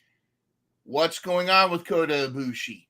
Does Ibushi show up and be on Callis's side and portray Kenny? Osprey. What's going on? There's a lot, because I feel like as this story, the Hangman Kenny story has been such great story. Like it's been such a great storyline, but I feel like all of a sudden they rushed the reunion. Wait, hold on. Hey, who's this? Hold the phone. Hold the phone. We're holding that phone. And he's growing the mustache, too. He's got the Dax mustache going there. Hold it. Crayfish, we all unanimously voted you have to grow a stash so you can be Crayfish Harwood. Let's double check in I'm the here. chat. You can finally hear me. If you think Crayfish should grow the Dax mustache, let us know in the chat. Let me get it. Oh yeah. I joined just in time. Let me really quick here. Yeah. Oh, he's got his Danhausen shirt on underneath. I got my mock shirt on. There it is. Oh my god. You gotta do the sway. You gotta do the sway. Had it underneath the whole time, man. Wow. I'm so pumped for this match. Wow. We just started talking about this, how both of us have our picks in, which we won't tell us our pick until you tell us yours. But a lot of things, you brought up a great point, mine, of Forbidden Door coming up shortly. Would we see a no contest in this to protect both guys, to really set up some things with Forbidden Door? Some people going after the Elite, some people going after Back Blue Combat Club, or are we going to see a clear-cut winner and this be it? I don't want this to be it, because this has been some of the best TV, in my opinion, and just the new reforming of the Elite. That being said, off that note, Crayfish, man, how you doing, brother? I'm doing great, man. And before this show, I had the feeling this is the main event. I got here just in time for the main event. We got this, and we got the Pillars match. Yeah. The Pillars. Okay, fantastic. So, yes. You're trying to stretch it out. So, Mind, just beautiful scarf, by the way, Mind. Really like it. Very, very sharp, brother. True Mark fashion. Yes. Very, very. It looks good. Although you kind of come off more of a scumbag than usual, which is weird. But that's said. I'll take that. SPD and I talk a lot, throughout the week. AEW is something that keeps us friends, even though we live far apart, and that's one of the things we love about the company. We were talking about what were my three matches that I was most pumped about for the pay-per-view, and I think This one was the one that was the most no-brainer. SPD and I both, like, we have another buddy who isn't super high on the Elite, and so sometimes he brings us down on them. SPD always defends them. SPD always defends them, but I personally love the Blackpool Combat Club. I think that like what they're doing is some of the coolest stuff in wrestling right now. And the truth of the matter is, I think Daniel Bryan and Moxley, they pair off each other so well that I genuinely love the vibe of the whole group because of the two leaders that have emerged from that group. And I hope that they honestly, guys, for a match like this, Moxley is going to be crazy in a match like this. I think that it's going to be a lot of fun. This is a match that, and again, the Elite, since they've come back, you guys know, big Death Triangle fan, they kind of soured some people, like for me, on the Elite a little bit. But what I love about them, no matter what, is their in-ring vibe. Everything they do in ring is so much fun. It is really great to see these guys together. I think that the clash of styles of where the Elite are more of lighthearted, kind of fun, entertaining, high spot type of wrestling, going against such like intense, badasses in the Blackpool Combat Club. It's going to lead to a lot of fun, a lot of huge moments in this match. Without a doubt, this has been one of the more exciting parts of AEW television leading up to Double or Nothing. I really love this pairing. Hangman Adam Page coming back. SPD, I know you're a big fan of Hangman and his offense. To me, Kenny Omega and Hangman, that dynamic, that tag team, that run that they had as tag team champions was so good. One of the better unexpected, but fantastic. Yeah, one of the better storytelling runs of the tag division, in my opinion. They had a really great story arc, but their offense pairs really well off of each other. And you look at the screen here, guys. No weaknesses across the board. A lot of fun to watch all these guys go at it. Yeah, their styles are going to definitely make for entertaining. Is anybody going to bleed though? Is anybody going to bleed? Yeah. Yeah, right. Right, exactly. Not going to bleed. That should be the tiebreaker. Right. Who's not going to bleed in this match? Wow. Who do you think is the least likely to bleed? I mean, that's a good one. Who bleeds last? Here, that could be the tiebreaker. Who's going to bleed last? Who bleeds or last? Not bleed? All right, my pick is Nick. Yeah. My pick's Nick Jackson. I think Nick bleeds last. That's my pick. You make a good point about how the Elite, like obviously being synchronized with their stuff, but they're not going to get that much of an opportunity to have that tag team style. It's going to be a lot of one-on-one battles.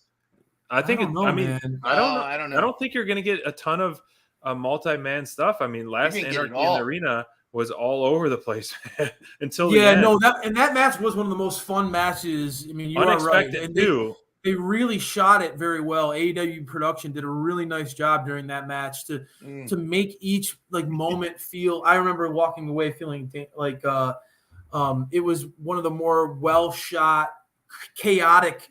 It could have been insane. It could have been hard to follow. They did a really nice job of setting each scene. And the cool thing here is, and I know mine, you watch week in, week out. This is such a layered story. There's so much on both sides. The dynamic between Moxley and Hangman, that epic feud that they have, right? I think that there's just so much here. You go back to Moxley's debut in AEW. With Kenny Omega. Right. So there's so many layers of this story that I really enjoy. And I think just the cool part of it is, and this is the thing I've always liked about AEW when they lean into their factions. I'm a big guy, like as far as friendship-based wrestling. I like the characters that have relationships with each other and for it to make sense. I think that when Tony puts the spotlight on the Elite this way, it's nice to have compliments to or groups that are so much different from their lighthearted antics.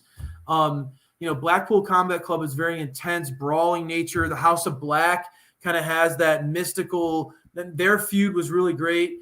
I think the AEW does this very, very well, guys. And this is one of the things that makes me excited about this match is when I think about the brand, I think that these multi-man, big faction type of matches are some of the things that they do very, very well. And when you look at the talent across the board, I mean, if you are a wrestling fan, not a lot of holes in this lineup, guys. I mean, you look across the board. I mean, honestly, SPD. I haven't talked to SPD since our January show, and I see the 4 guys in the forefront right away. I'm like, I know Mount Rushmore. Bryan Danielson is on SPD's Mount Rushmore. Kenny Omega, we were just talking about that.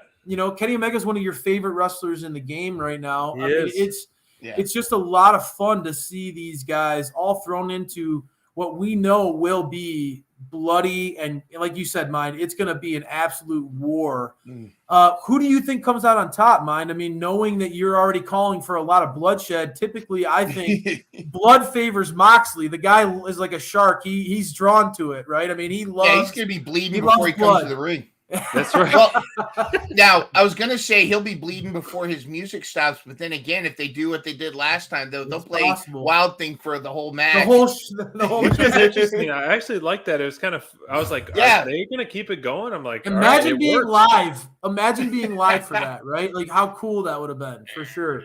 Or they could play Kansas, the Elite's song for the whole time. I pick Elite. I think Elite's gonna win. We were speculating though about the pop. What are they going to do anything to set up Forbidden Door? We haven't seen the last of Don Callis. He's still got Takeshita in his back pocket, and we don't know where Kota Ibushi's going to show up and whose side he's going to be on. But you're right. Like, look at this lineup. Even Wheeler Yuta at this point has been elevated. He's shown, a lot of times people look at the 1 out of 4 is the who's going to be the one that always takes the pin. I don't think it's Wheeler Yuta as much anymore. I think he's really grown. So I think it's going to be the Elite, but there's going to be so much going on, and there's going to be an interesting end to this. I mean, last time Danielson is the one who tapped out or passed out, right? And that was the victory over that, and he was actually injured. I think it's got to be one of the main ones. Obviously, it's got to be Hangman, Omega, Mox, or Danielson again. I think taking the pin, so it's more meaningful, in my opinion. You think this one is my main event. Period. Like this is when this was announced. Not surprised to hear it, SPD. This is my main event. Not surprised to hear it. We still haven't talked about the main event, which is next on deck. But I can't wait for this one. I really, really hope that this isn't the end. I knew you'd be pumped. There's so much more meat on the bones that could be happening out of this.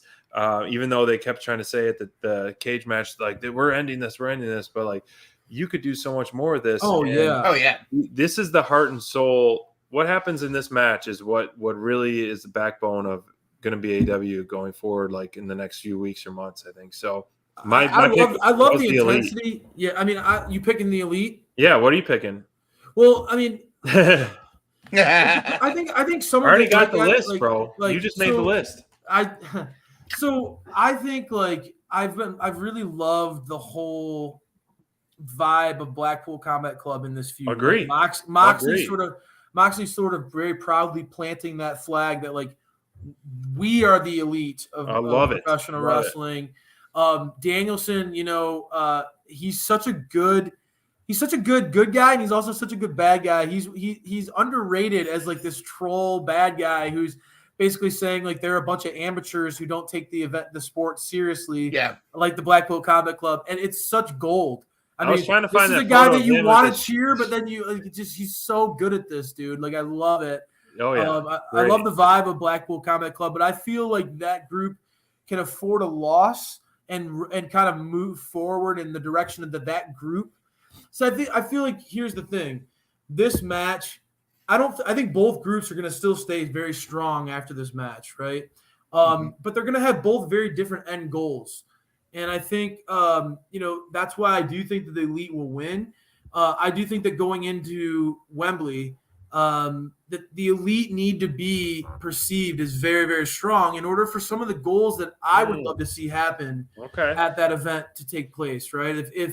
If AEW could somehow make Punk and FTR a thing, even potentially you talking about a Pinnacle reunion, get War Dog back in that too. That'd be a beautiful thing. But you have you have this lead into all to Wembley, and I do think that the Elite need to be presented very, very strong in order for AEW to succeed in Wembley like they want to. So I think that they win this match. It'll be one of those things that only fuels the Blackpool Combat Club going forward, give them it'll make them angry that they lost in this format, and drive them to want to even push themselves further. I think both groups are awesome, and I'm with you, SPD. I hope that this does not end. There's so much interesting content that could happen between these guys. You think about solo matches, tag matches. There's so much content here. But I do think that ultimately the Elite win this match in some way, shape, or form, because I think that they have plans at Wembley that will really need them to be propelled in that direction. That's a good point. Good point for that. Can I change mine? It has nothing to do with Crayfish. It has nothing. No, you can. Except that Crayfish said a couple things that stuck in my head. Are you going back to BCC? About this has got to perpetuate. BBC? Nobody really loses. BBC, it's match. BCC. Nobody's going to really lose in this match. Nobody gets taken away. You said it yourself. You should talk about how like Moxley, Bryan Danielson, even everybody in Blackpool Combat Club, they could be a face and a heel even in the same night. That is true. They can go there and they don't change their personality. It's not like I'm a heel now. They're the same. They're just who they are. That's a good point. But the Forbidden Door Don Callis factor leads me now to believe Blackpool Combat Club it's going to be tremendous war. It's going to be crazy, and Hangman's going to get the buckshot lariat. And then Kenny is getting ready to set it up for the one wing, whatever. Don. He's getting ready. Don comes out not just with Takeshita, but Kota Ibushi, and that causes Kenny to hesitate just long enough for Moxley or Danielson to get the roll-up. Probably pin. go nuts for that, bro. No roll-ups. I hate roll-ups. Well, or whatever the match, whatever he does. Now, here's what happens. Now, Hangman and the Bucks are pissed at Kenny because Kenny cost them the match because he hesitated. Now you've got Kota Ibushi. You got all this drama now as Kenny's trying to explain himself. They're like, why did you let this guy cost us? Now you've got this whole extra drama that could lead up to. And Don loves that, right? Don loves that, right? He loves playing the Don's going to do something. Yeah, Don's that's a good point. I didn't even really factor Don into this match, but now that you mention him, more than likely he will play a role. And mind if he ultimately does cost the Elite their match, it's only going to cause more turmoil, which will be more interesting content down the road. You can't have, to me, as the resident babyface, you can't have the top two matches have heels on top, in my opinion, because you have this paying crowd, a pay-per-view, an important night. I think you have Don come out and Don get his ass whooped by Kenny, or at least start not. Hangman would be the one that would do that, and he'd do it happily. He would do it happily. So Don gets his butt whooped. Elite wins. Yeah. Everyone's happy. Then then maybe another match. Aussie Open comes in on Don's side. That would be interesting. Who? Aussie Open with Don would be very interesting. Right. I mean, we were just talking about that earlier. How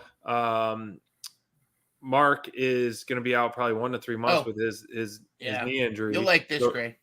So it won't be too bad. And we were thinking, FTR versus Aussie Open at Wembley if there isn't going to be that trios. So, absolutely, man. That'd be amazing. In my veins. Right. Yeah, and FTR would certainly go well with that tag team as far as their styles go. I think FTR would be able to make Aussie Open look, Aussie Open needs certain type of team in the ring with them in order to shine, given that they're paired with Will Ospreay, right? It's a tough situation to be in. I mean, you're paired with. It's a great thing that you're paired with one of the greatest talents on the planet, but it's also a tough situation when you're kind of a very old school tag team that doesn't do a lot. That's it's not going to catch anybody's eye like Will. Pardon the double entendre there. No, no, I think that right. I think that it makes sense, and to have Don associated with the Aussie Open would make a lot of sense for that group because it would take a lot of pressure off them to cut promos. I would be interested in that, but yeah, I mean, I know we got the main event, so to speak, but guys, mine. Are you picking the BBC? Switch me to BCC, and Craig just reminded me of something. Don Callis, without Kenny around, went in and personally shook Will Ospreay's hand. Remember that moment? That's where I think it's gonna. I think that's where it's gonna go. So maybe I should pick BCC. You know what? Switch mine too. All right. What are your picks? I'll go with BCC. Mine got me. I made such a good case that I didn't even realialize it. I'm putting you down, Crayfish, for the BBC. Put both. Just put BCC.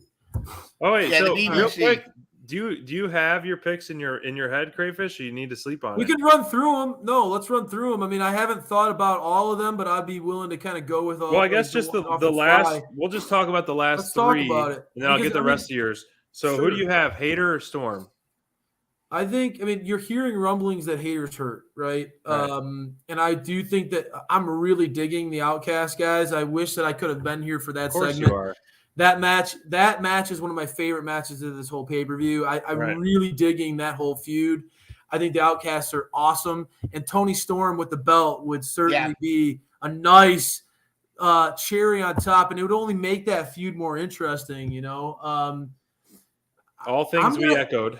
That said, I mean, Jamie Hayter is a great champ, and agree.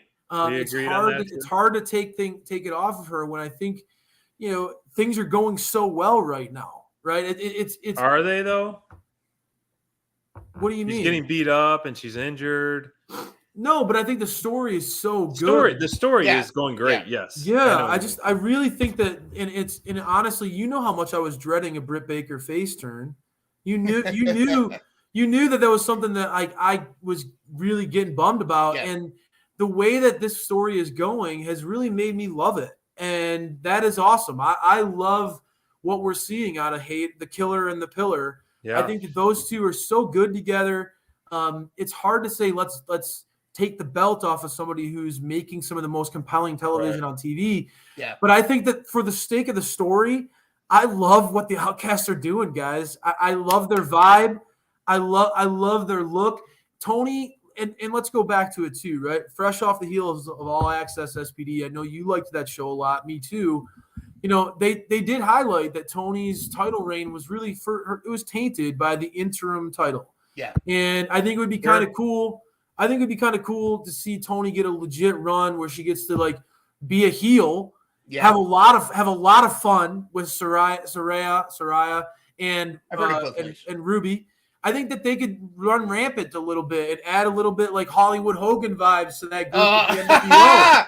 You know what I mean? Spray paint the belt, man. Spray paint the belt. You gotta rewatch. Do it.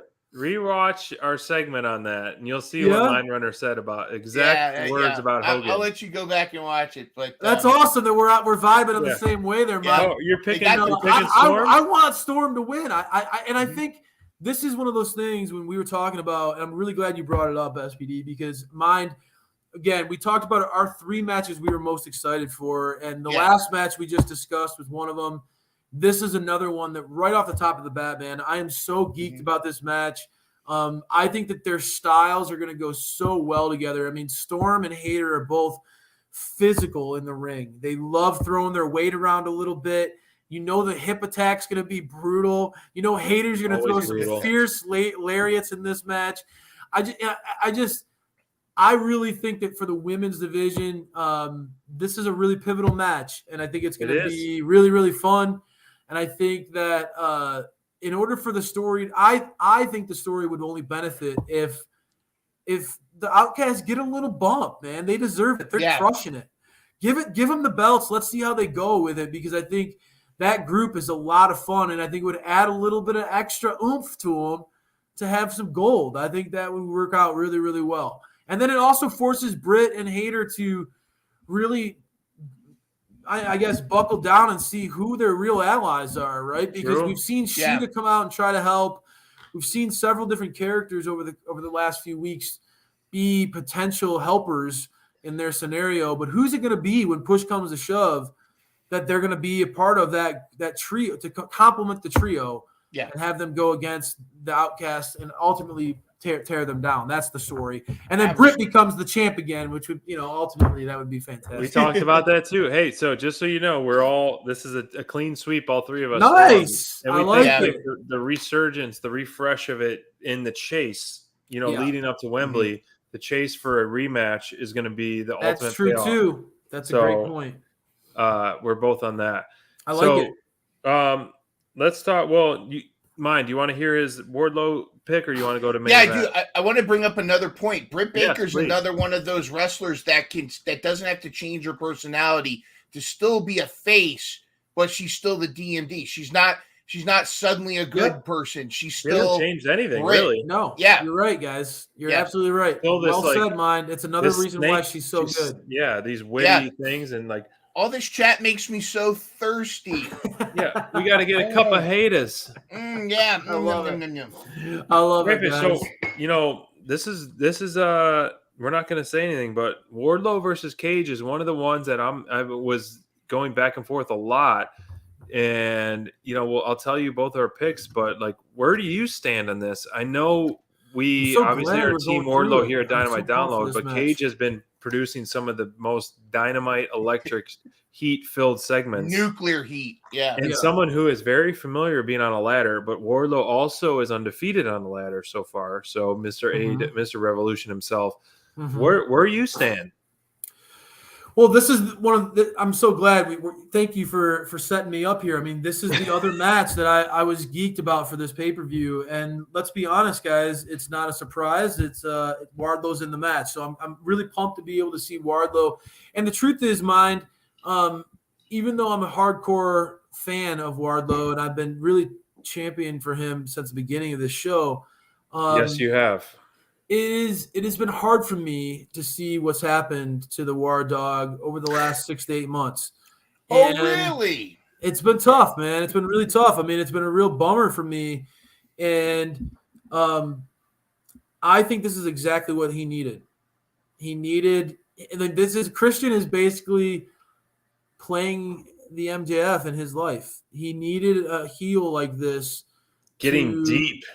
Yeah, to cut him down, to light that fire in his belly. I mean, you remember those segments when Max would talk down to him and make him slap him and spit in his face? And you remember how that fire was burning inside of Wardlow. You could just see it. He didn't need to say anything. And that's one of the things I do respect that AEW is trying to. They see Wardlow. They know Wardlow has aspirations to be bigger than wrestling. SPD, on our interview with him, he wants to be bigger than wrestling. He has big dreams, and that's awesome. They've given him a chance to cut promos. He's all right. I mean, he's doing just fine. I think he's carrying his own weight. But I think one of the strengths about Wardlow is just his presence. He doesn't need to talk all the time. And I think Christian is such a great partner to him because Christian can carry a feud by himself. I mean, that guy can cut promos for 3 people. He's so damn good. He gets heat. Unlike almost anybody in wrestling, he's so good. Right. He's so smart. And this is a perfect pairing for Wardlow. You have that guy who's the clear-cut villain who revels in being a brilliant mastermind of evil. And it's just a nice pairing to have him be against Wardlow's physicality. I think it's really bring out the best of Wardlow. I also love that Luchasaurus has kind of lingered in the background of this feud. It has gotten somewhat physical between those two guys, but there's the true blow up between Wardlow and Luchasaurus hasn't happened yet, where we've really seen them go to war. And I think that ultimately that's where this feud's going to go. I think that Christian has been awesome, and he could be a great TNT. He could be a great champion, and have some great feuds, great promos. Yep. But Christian doesn't need it. He doesn't need the belt. He's great doing his own thing. He's shown he doesn't need it. The heat he gets. I agree. And I think that this story is bigger than Christian being the champ. I think that it's, Luchasaurus and Wardlow is the ultimate culmination of this feud. At least that's where I would take it if I was QT and TK. I think that that's the end game. You get those two guys going at each other. That would play very well in Wembley. Two powerhouses that are freak athletes. And I think that those two guys would tear the house down. I know, SPD, you love both of their offensive movesets. I do. It would be – and just the visual of those two guys on a poster would sell some tickets. That's true. The wolf versus the dinosaur, Right, exactly. I think that Christian puts up a good fight. There are moments when we think that he's going to have the upper hand and he's going to sneak away with the title, but I think – Wardlow does need a little bit of a run here. He's a 3-time TNT champion now, and I think that this third run needs to be a strong one, guys, in order for him to go to where he could go.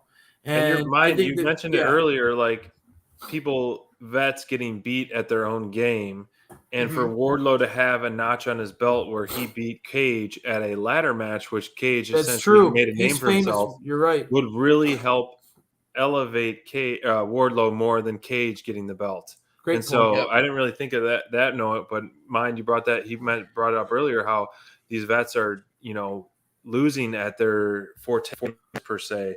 And so Wardlow needs a win more than Cage needs the belt. That's one of the questions. Are you Wardlow?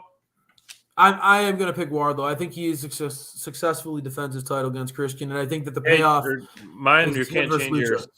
I'm not going to change mine. I just have a question for Craig. Do you think Arn Anderson's going to be a factor in any way? He'll probably be in the match ringside, and there will be probably a segment or two, but mind if you're asking me how I would book it, I would not have Arn Anderson be a key role in this match. That would not be something that would be like. And again, I understand the reasoning behind pairing Arn with Wardlow. It goes back to what I said on our January show, Sean, that I want AEW to take advantage of what they have here. A lot of skilled veterans with guys that need a little tutelage. So, I like that they're trying to do these things, but no, mind, I wouldn't have Arn Anderson, and I think that that's something that we need to learn from what happened with Hobbs. I was happy that Hobbs won his title, but I think that there was a lot of backlash that some of the spotlight was on QT rather than Hobbs, and I love QT, but I think that kind of. And I don't want anybody taking shine off of Wardlow right now. I think I think Arn needs to play his role in the background. But I don't think that Wardlow needs Arn Anderson interfering in a match on his behalf. Yeah. That's not my I don't think he's going to interfere. But I like Arn as kind of the Mickey to Wardlow's Rocky. If you look at it that way. That's a really good comparison. If I could spoil, I don't mean to interrupt SPD, but if I could spoil, I went with Christian for this match. Here's what my thought was. This is Wardlow needs a redemption arc, another one. He already had the emancipation arc with MJF, but here's the thing: a lot of people are calling him Wardlow because he's losing steam. And even you said yourself, it's been tough for you to watch, tough for you to get excited about Wardlow. Here's what happens: he loses. Christian does some shenanigans. And gets the title, and he can sit there and dance with the TNT and offer these matches while Luchasaurus is his henchman. But part of the storyline is that Wardlow is being a little bit of a hothead and not listening to Arn. And Arn even flat out said, "Hey, why did you sign this match without talking to me first?" So if Wardlow loses now, and Arn comes out and says, "Hey, now you ready to listen to me? Let's go to work and get your belt back."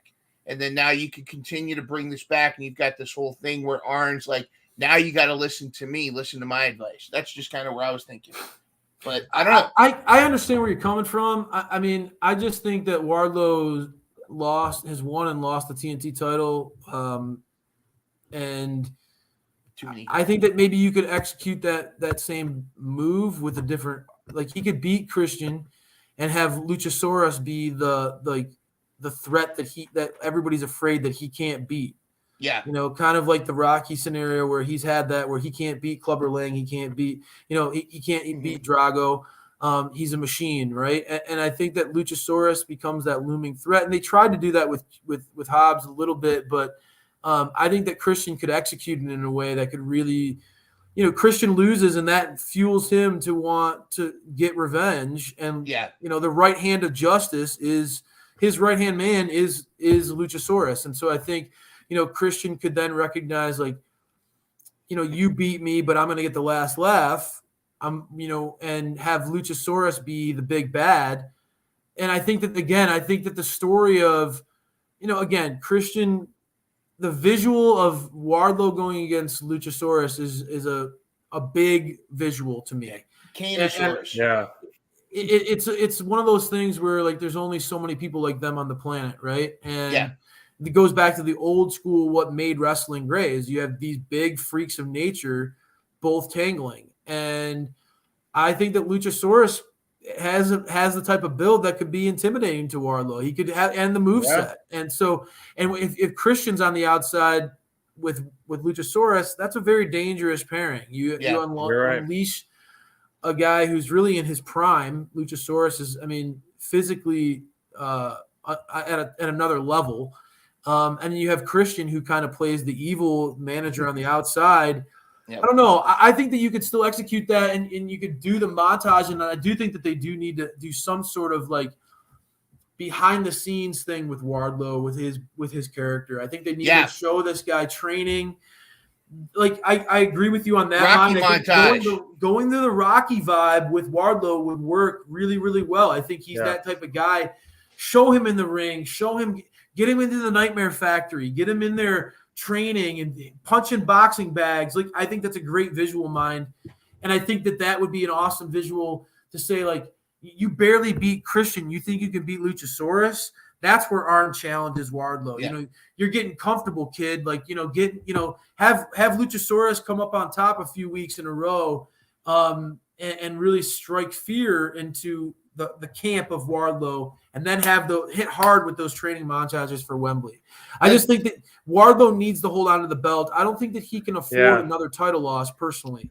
All right, I'm with you on this. The only thing is, Hobbs has got to show up and be the Apollo Creed. No, be the Apollo Creed role, and then after he's Clubber Lang.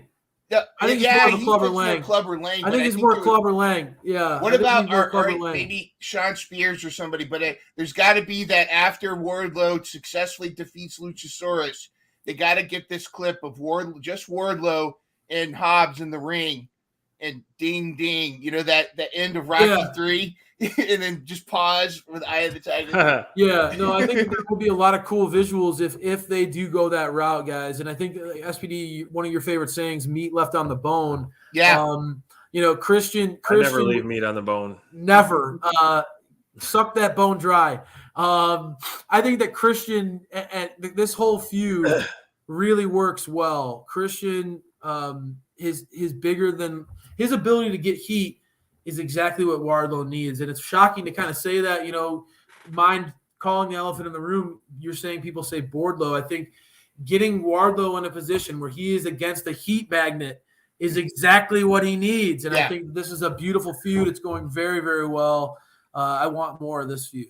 I just do. Typically pay-per-views are like the culmination of a feud. This is and not like you move on. Right. And I think this is one of the few matches that is more to the story. The women's match, more to the story. The Elite and Blackpool Combat Club, more to the story. The main event, which is good. Like, you almost want that in a sense, but the main event, I don't know if there's more to the story after this. I think you have to kind of move on with this. I wouldn't be mad if MJF did get singles matches with each one of these and then took all the pillars down one by one again, even though he's beat all of them one-on-one, I believe. I don't know if Sammy, he's had a one-on-one match or not, but this is the main event that at first I was super hyped about. I thought the concept behind this was really fantastic, and AEW has really been trying their best to push this, and it's been nice to see these young guys really get spotlight on their own, stand alone, and the promo work and the vignettes and all this leading up to it. And to me, and this, Crayfish, like, the number one standout of this whole thing is Sammy Guevara. And I think, He's been really, really. We've always been a fan of him. The guy gives his whole life, is all every single match he's in. He's been fantastic in the ring, and I think him overall has grown so much with this feud. All Access. Pair that up. Pair that with really, All Access, yeah, and how could you not be a Sammy Guevara fan?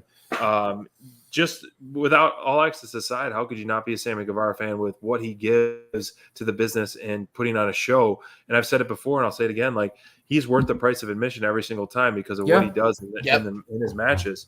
And you pair that with All Access and just the heart and his just vulnerability that he was for all of us fans and all of us marks.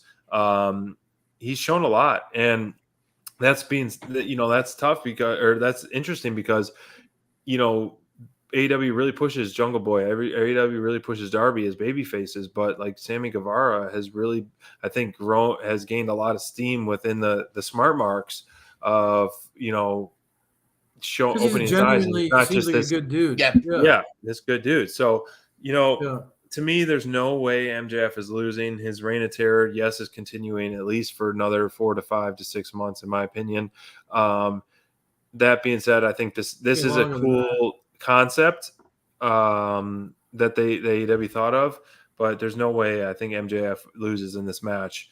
I'm excited for the mix of styles within them all, and I hope that every guy gets really good spotlight and can really uplift the other pillars. But MJF is coming out on top. My pick. What do you think, Mund? Well, I wonder if you can guess who I think is going to win this match. I wonder. Well, your face isn't painted. If you could guess. Not this. Not MJF. No. Oh, I just messed up my thing trying to do this. That is hilarious. MJF would be laughing his ass off right now. No, because it is not time for MJF to retain. What? Here's why. MJF will not retain. I'm literally shocked right now. Here's why. Now, in 2024, I'm literally shocked right now. MJF will be the AEW champion again in 2024 because they got to play out the bidding war for 2024, and he's got to be champion when he does it. But instead, it's going to be. Wow. You think Darby's going to win? Here's why. Couple things going on.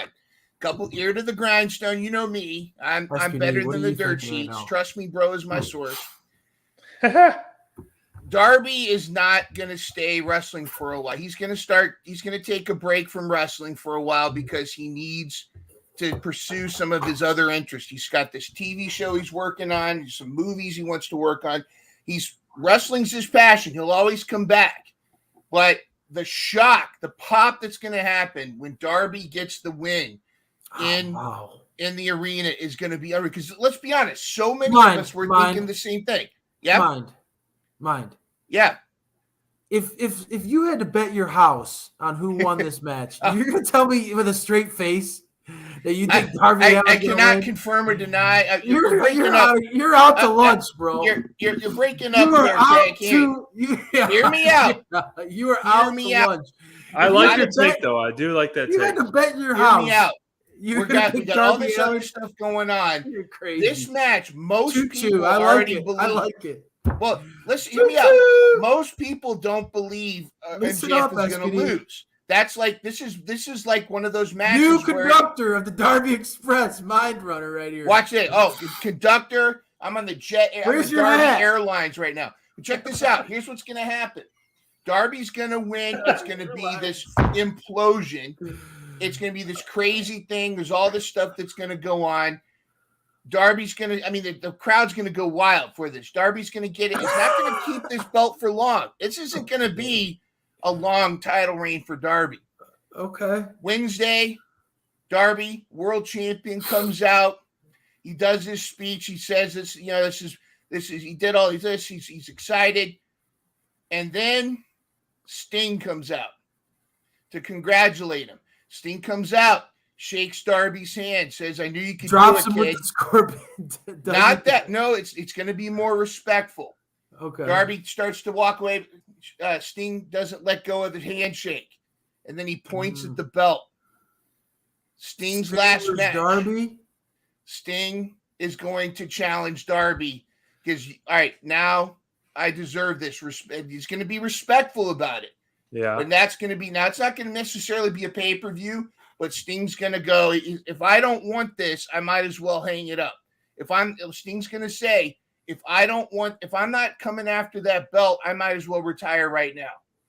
And I wouldn't want to share the ring with anybody else but you. And it's going to be, story. And here, that's going to also be the ultimate. That ain't happening, though. We've been talking. It's great. All these veterans have been putting over the rookies or the young guys in their own match. The ultimate passing of the torch is Sting laying down for Darby in a tremendous match. Now, of course, Darby's going to lose and MJF's going to weasel his way back into the championship. But by 2024, probably before Full Gear, MJF will have the title back. I mean, it's a given. I'll say, man, that is a hell of an upset pick by my mind runner. It's cool story that comes from Team Darby Crayfish. I mean, I love it. I love the story. I just think that, like, the sad thing that has come out of this is I think that the longer this feud has been pulled out, I know where you're going. It just doesn't feel like anyone else is ready. No, it doesn't, guys. I mean, you're right. The longer it's gone out, I don't want to be disrespectful. Ray, let me ask you this one question: if it's not MJF, of the three, who's the most ready? Honestly, I mean, this moment, I would agree. It would be. I would agree that it would be Darby Allin. If I was a business owner, I would pick Darby. I mean, my heart would say Sammy because I like everything he's been giving. But as a so I mean, if you're saying if you're putting odds on who sure, but I think that Max wins this, and I think it's been a struggle as the feud has gone on because this doesn't have the fire that it could. This is a dream match in a lot of ways. It just didn't feel like these guys were on the same tier as Max. And I've been really, Max is what he is. I think this title reign has not lived up to what he thought it was going to be. If you told MJF he was going to be world champion, I think he probably thought this title reign would be more spectacular than it has been so far. And that's just me. Big guys already. But what I mean is ratings, memorable moments. SPD, I'm sorry, there has not been a lot of memorable moments of MJF's world title reign. A lot of his most memorable moments were before he won the belt. Losing to Darby would be memorable. It would be. Not taking the pin. It's going to be Jack Perry takes the pin. It's not going to be MJF taking the pin. And that would be awesome because then SPD thought that this wouldn't lead to more TV. But if Jack Perry ate the pin and Darby became the champion, can you imagine what MJF would want to do to Jack? Yeah. Can you imagine what he would be willing to go through in order to torture Jack Perry, which would be fun. Nuclear. Imagine MJF interacting with Jack Perry's family just like Christian Cage did. Yeah, no, I mean that certainly would lead to some entertaining television. Hey, there are crazier things, mind. I don't think that would be. To me, it would be a bold pick. Would you rather? Cotton. Let's see how it works out for you. Would you rather have Darby win and then MJF go on a reign of terror trying to get it back and just freaking out his mind, over the next few weeks? He would. That would be entertaining. MJF win and the pay-per-view end of him sleazing, getting a quick pin, and then just him ending with being on the top rope and then fade to black, or C, having MJF win and then a return of CM Punk. Yeah, it's got to be C. What would you rather have? But I want Punk's debut to be at. Well, yeah, Punk's debut is going to be on the 17th, isn't it? It's going to be the second coming. I don't. But you could have him debut at Double or Nothing to hype it up. Yeah, hype it up at Double or Nothing, and then people are all pumped for him at Collision. Yeah, I think that's the way to go.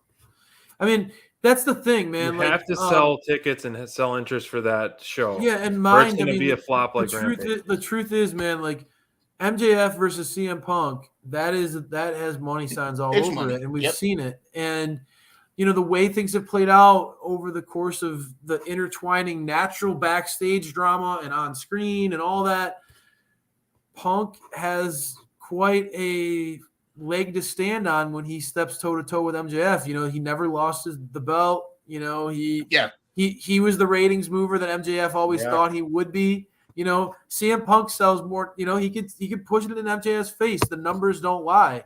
Punk moves the needle unlike anybody in AEW, and so that would be a fascinating. I mean, you bring Punk right back into the world title scenario. Strike fear of God into MJF.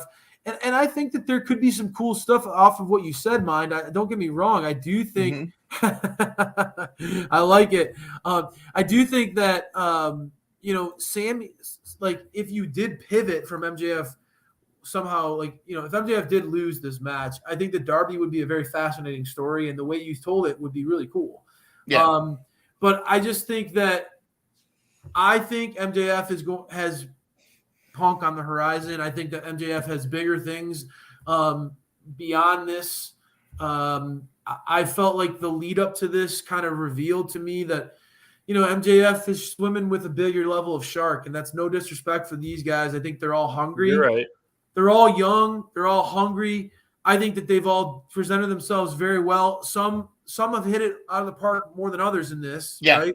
Like I think it's been very nice to shine a spotlight that we haven't been able to see with Sammy. I think really coming out in SPD as a guy who they could really bank on. I mean, he's been a multi-time TNT champion. Mm-hmm. He's always been kind of had his own thing, but I think Sammy has shown he's got some cool baby face vibes going that he could build off. For sure. Yeah. I think that Darby has clearly not leaned on Sting during this scenario, and we haven't seen much of him. He has the star power in mind. He gets the pops. He is a star power that he could be a face of a company for a little while. I see that. He certainly has that niche, that Jeff Hardy vibe where you just are fast. You're fun. He's fun to see. And Jack Perry, I think he's trying to find himself, and I think that we all see that he's going through a natural transition. Jurassic Express was, I think, the best presentation of Jack to me so far. I think he feels most comfortable in that role. Sure. And there's nothing wrong with that. But if he's trying to build, this certainly was an opportunity for him to see what it's like at the big league level. Jack certainly, I think, has some more room to grow in his character, how he presents himself.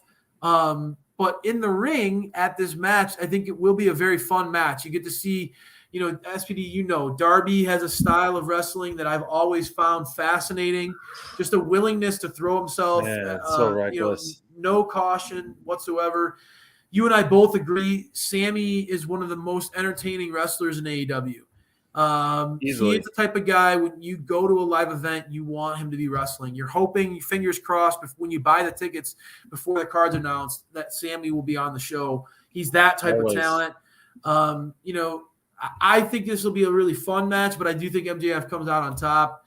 And I do think that they're like the story again, Punk coming back has massive story ramifications on so many levels, guys. So yes, it should have a massive ramification with MJF, because he is returning as a champion who never lost his belt.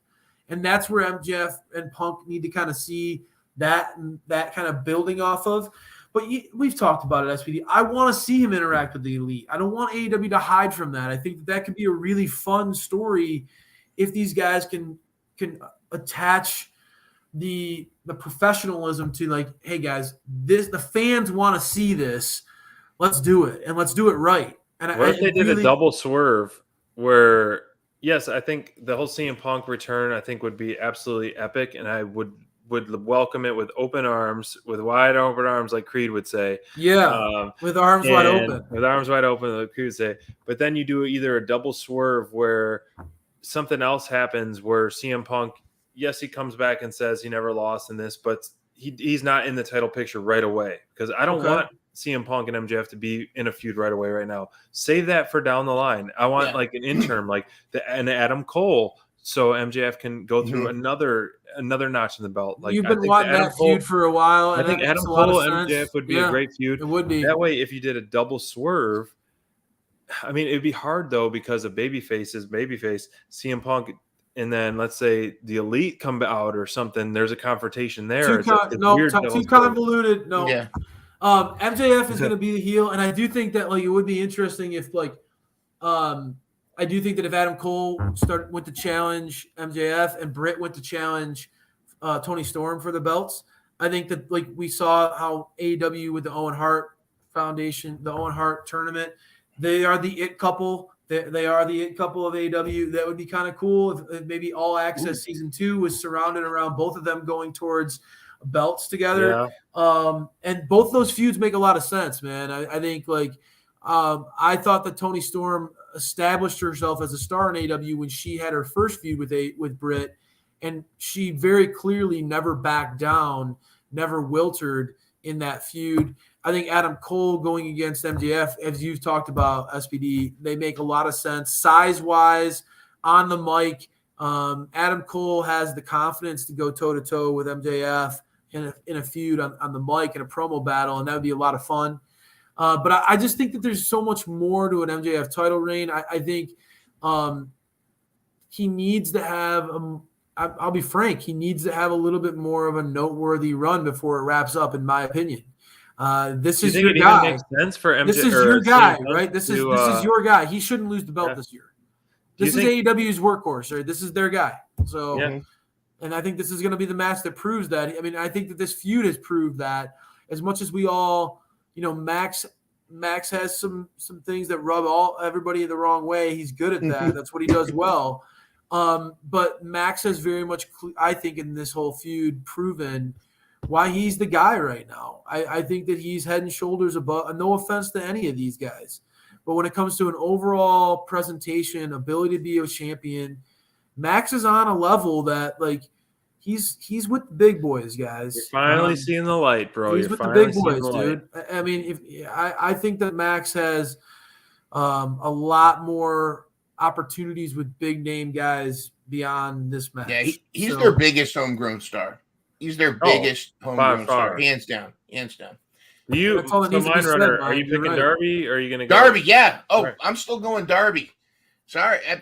Do you? So I like it. I will accept written apologies in email form when Darby does win. Or you can just, you can. I'll buy you a Darby Allin championship shirt if he wins. You can buy me a Darby cameo if you want and send that to me for there you go. There you go. Now, can I touch on a couple of things off of what Craig was saying? Because I do want to touch on some of the other matches so SPD can get my picks. But go ahead, man. Yeah. Yeah. No, because Craig gets my brain going, man, when he starts saying some of this stuff. Good chat. Like I'm sitting here thinking, like, okay, I'm still Darby. When he mentioned CM Punk, I started thinking, because up until tonight, I've assumed CM Punk isn't going to show up until the debut of Collision. Because remember how the first dance was his debut and all that kind of stuff. But you're right. Why not start it now? Why not bring him out at the end? Advertise it. That does make sense. I do like that. In regards to, we all know, does anybody have any doubt that Jungle Boy's not winning? Anybody doubt that Jungle Boy's not winning? No. Is there anybody in the 100%? No. Unfortunately, he's the lowest of the four. Yeah, he's the only one that hasn't held a title other than tag team titles at this point, right? Right. Jungle Boy Jack Perry needs to turn heel. Doesn't have to be tomorrow, but he's got to shave. He's got to get the haircut. He's got to ditch the jungle. Wow. Be more Hollywood haircut. I got to give a shout out to. I think maybe pull it back. Maybe pull it back. You can't cut that beautiful hair. Or man bun or something. Yeah, dude, man bun would be great. Obnoxious or pink. No, but give him. I agree. Maybe when he did the jeans and wife beater look, give him something different. Leather jacket, right? I agree. He's got to turn Hollywood Jack Perry. I like it. He's got to go Hollywood Jack Perry because obviously the Jungle Boy, he's not taken seriously. I mean, that could be the gimmick too. They're not taking me seriously. I got to get aggressive. Heck, you could bring out Anna Jay. She could be his Ty Miller. Yeah, but I mean, you could do that. And then he needs to start going down that path as a heel. I like it. Before he gets in any serious contention. Sammy, absolutely right. If Sammy I like the swap. You swap. If you notice, Sammy's best matches and best storylines are actually when he's not with Jericho. You're right. Think about it. Man. I mean, two people, and I love them both, but there's two people that hold Sammy back from success. It's Jericho and Ty Mello. Yeah. Now, Jericho, from the standpoint, and I'm not mad at him. Jericho has actually helped elevate Sammy to incredible levels. He got him there, but Sammy has a lot of screen time because of Jericho. Yeah, exactly. That's what I meant. Because of Jericho. Daniel Garcia's experiencing that right now too. Where All Access has helped build Sammy to a baby face, I can't say that Ty's come off the same way. I mean, she's kind of shown a little bit of attitude on that show. Now I know it's all a little selfish, scripted reality and all that kind of stuff, but I think that Sammy takes the L. He doesn't win, but I think he should win the Owen Hart tournament. Yeah, I would Owen support Hart tournament that. would be fun. Yeah, Owen Hart tournament would be a lot of fun. Can't wait for that. That'll be a lot of fun. He needs his flowers at some point. Yeah. He deserves. You're all right, Mind. He does. I think Sammy has proven that he deserves some recognition by management. That this is a kid who's really, and again, guys, it's easy to look at like all the success he's having now, but think about early on in his AEW career, all the backstage drama that came up. Like Sammy did have his moments where he was on thin ice. And his life and his career could have gone very differently if he chose certain things. Yeah, you're right. And it shows that he's just you can tell that this this is my dream. You can tell that's real because that's one of the only things that can pull you away from making bad choices. That wake up call where you're like, whoa, I could lose. I'm living my dream life right now, and I could lose all that if I don't get my stuff together. And I think that Sammy definitely has had that moment in his life, and that's really cool to see for him because he's really, I think, blossomed into a kid that, again, mind you talked about this with BCC. It's not common that you see a lot of characters that can go babyface and heel and do it really, really well. And I think that Sammy's starting to show that, and his offense certainly allows him, I think, to be a natural babyface. That's one of the cool things about Sammy's offense is that it's great because if he just takes his offense and then adds a couple poses on it, he becomes a heel. Yeah. And if he just does his offense and just smiles for the crowd, he's a babyface because he could go from being over braggadocious to just being a showman. And that's what we love about Sammy. The guy has a lot of heart. And I think that he really has – he's blossomed. I'm really proud of the kid. I think that's a great point. If you're picking early favorites for the Owen Hart tournament, he's got to be way up there. We watched him at Norfolk when he took on Bryan Danielson. I think it was the first Bryan Danielson match he had, not the second one he did. But there were so many people in the arena were cheering for Danielson, but we were in the strong, loud pro Sammy section. Those are the best. It was a small section, but we were the loudest. That's what he knows. I like that. What I love about Sammy is he gets all this hate, all these boos, and then shuts everybody up in the ring.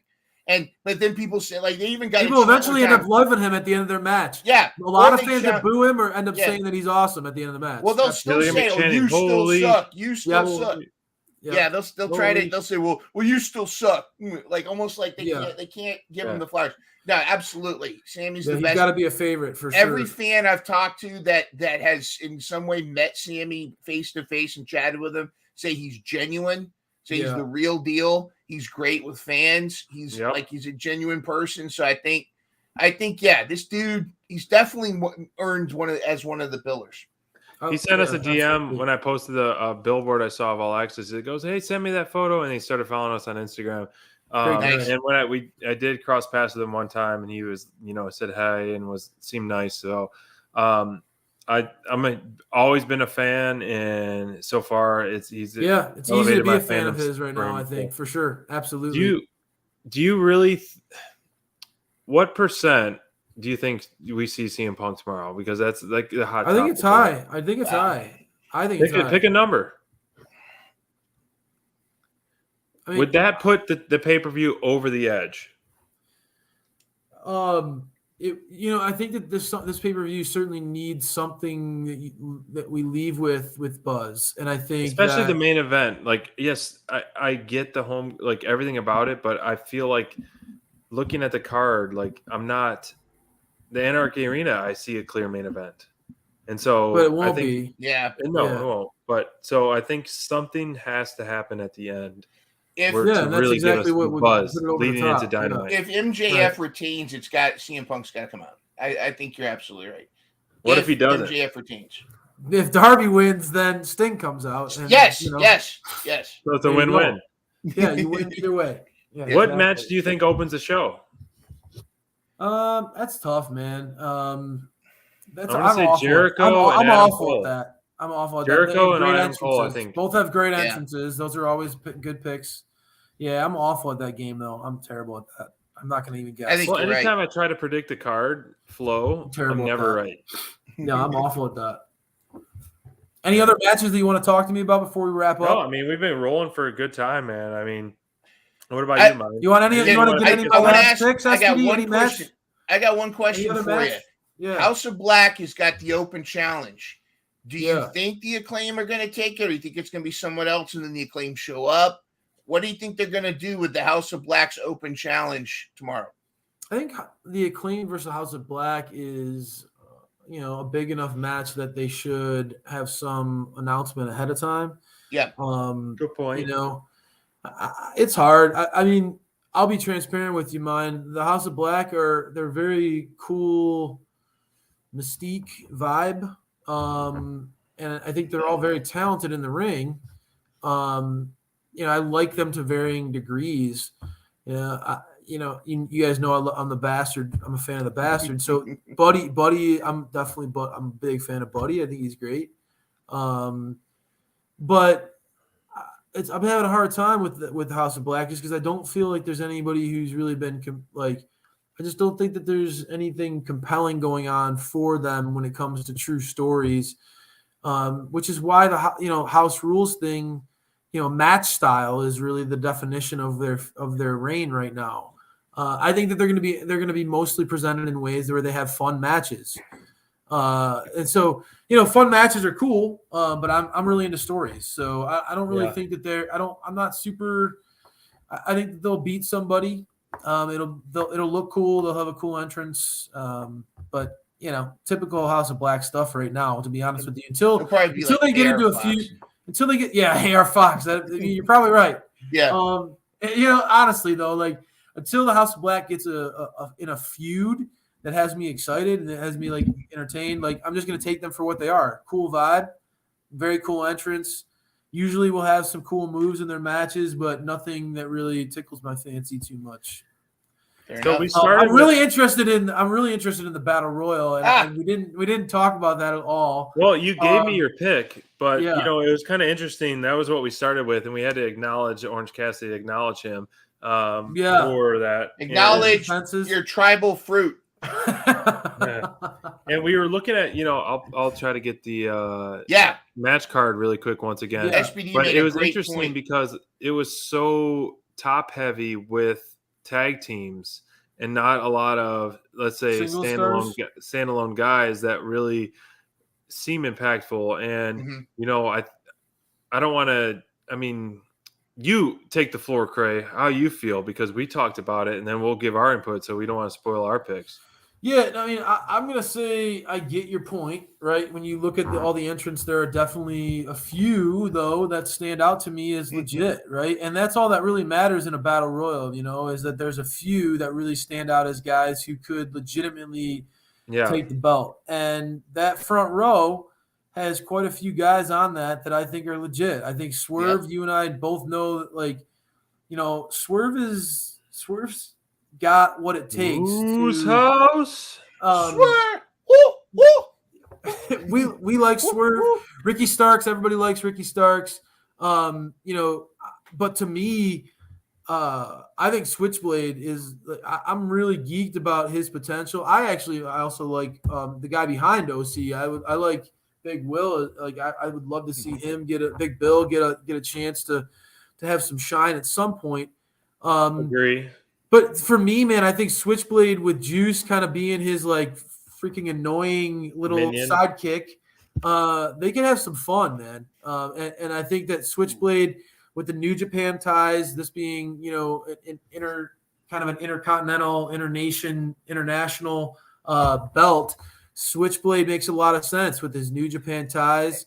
I like what they got going on. I really dig Juice's presentation. He's kind of like over the top. Mm-hmm. I like those guys. And I think one of the things too, mind while SPD stepped away is, you know, SPD doesn't know a ton about a lot of these New Japan guys.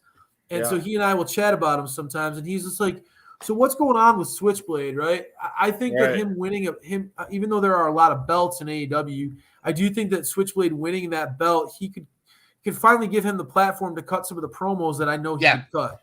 You know? Bullet Club Gold needs gold. Yeah, man. For them to be legit. Great. I got something for you. Yeah. All in Wembley Stadium. Tell me about it, bro. Jay White, Switchblade, international champion versus the Bastard. Love it. Sign me up, dude. Sign me. Have they ever faced before? Have they ever faced each other before? I don't know. All right, so sign me up. All right, here we go. Booking by Mind Running. Ready for this? Okay.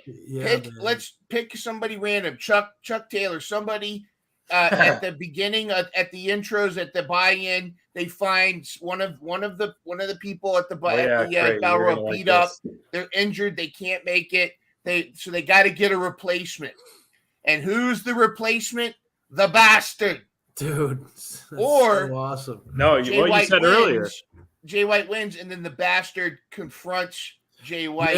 Yeah, that's what I'm all for, bro. Yeah, I'm all for it. I would love that. That match would be so sweet. That's got to be at Wembley. The build would be so intense. Those are two guys who both think that they're, you know, legitimately the best on the planet and the baddest dudes in the ring. 90,000 loud cheering for Pat. And it would be. You know, again, it would be one of those moments where, like, the match would be, for those of us who are geeks, wrestling fans, like, we'd be all geeked about it and know how sick it could be. But it would be one of those matches where they would deliver and then some. Those guys going against each other would be freaking bonkers. I would love that match. You know that sign me up, man. Bullet Club Gold's going to bring a third member at some point. Dude, you don't know who it's going to be. It's got to be at some point. And then so eventually, you're going to have that trios. You're going to have Death Triangle versus Bullet Club Gold. You got this whole thing for it, dude. And then 90,000 loud Wembley Stadium cheering, "He's a bastard! He's a bastard! He's a bastard! Yes, he is! He's a bastard! He's a bastard! He's a bastard! Yes, he is!" I could just that. Oh yeah, man! I'm all for it. That's a great idea, and I think it all starts with Switchblade winning this thing, and that's my pick, man. I think that like he and Juice are doing some fun stuff. Bullet Club Gold, getting some gold. I really like the way that this one could play out. You know, OC's had his reign. I think that Switchblade would add a whole new vibe to the belt and add maybe even I know OC's got a cool factor himself, but he would add kind of that bad boy vibe. I think it would really work very, very well. And Switchblade again would, you know, in this. For what the international title could be to AEW, he could be a great ambassador for it. He could take it to New Japan, and there's a lot of guys that would pair well with him on the roster, pair well with his size, you know, kind of similar to OC, Ricky Starks. A lot of these guys would. So I just think that he's got what it takes. He's got the cool factor, and he really embodies what the international title is supposed to be about. So I say reward him. Let Bullet Club Gold kind of gain some steam, and they could do some fun stuff. Let those guys do their thing, and we'll see where that takes us. But I really like your idea, Mind. Obviously, I would be all for that match. That would be freaky. I'd be for that pay-per-view for that match. That would be my number one match. So nothing they would do, SPD, literally nothing else on the card would be more important. Wow. Than that match. That's saying a lot. You don't think Osprey versus Omega would be? Not for me personally. Or FTR that's saying a versus lot. Aussie Open. Wow. No. Especially like, I mean, it makes sense. You know, if it's not Jay White, you know, we talked about it, Muro Crayfish about being a wild card.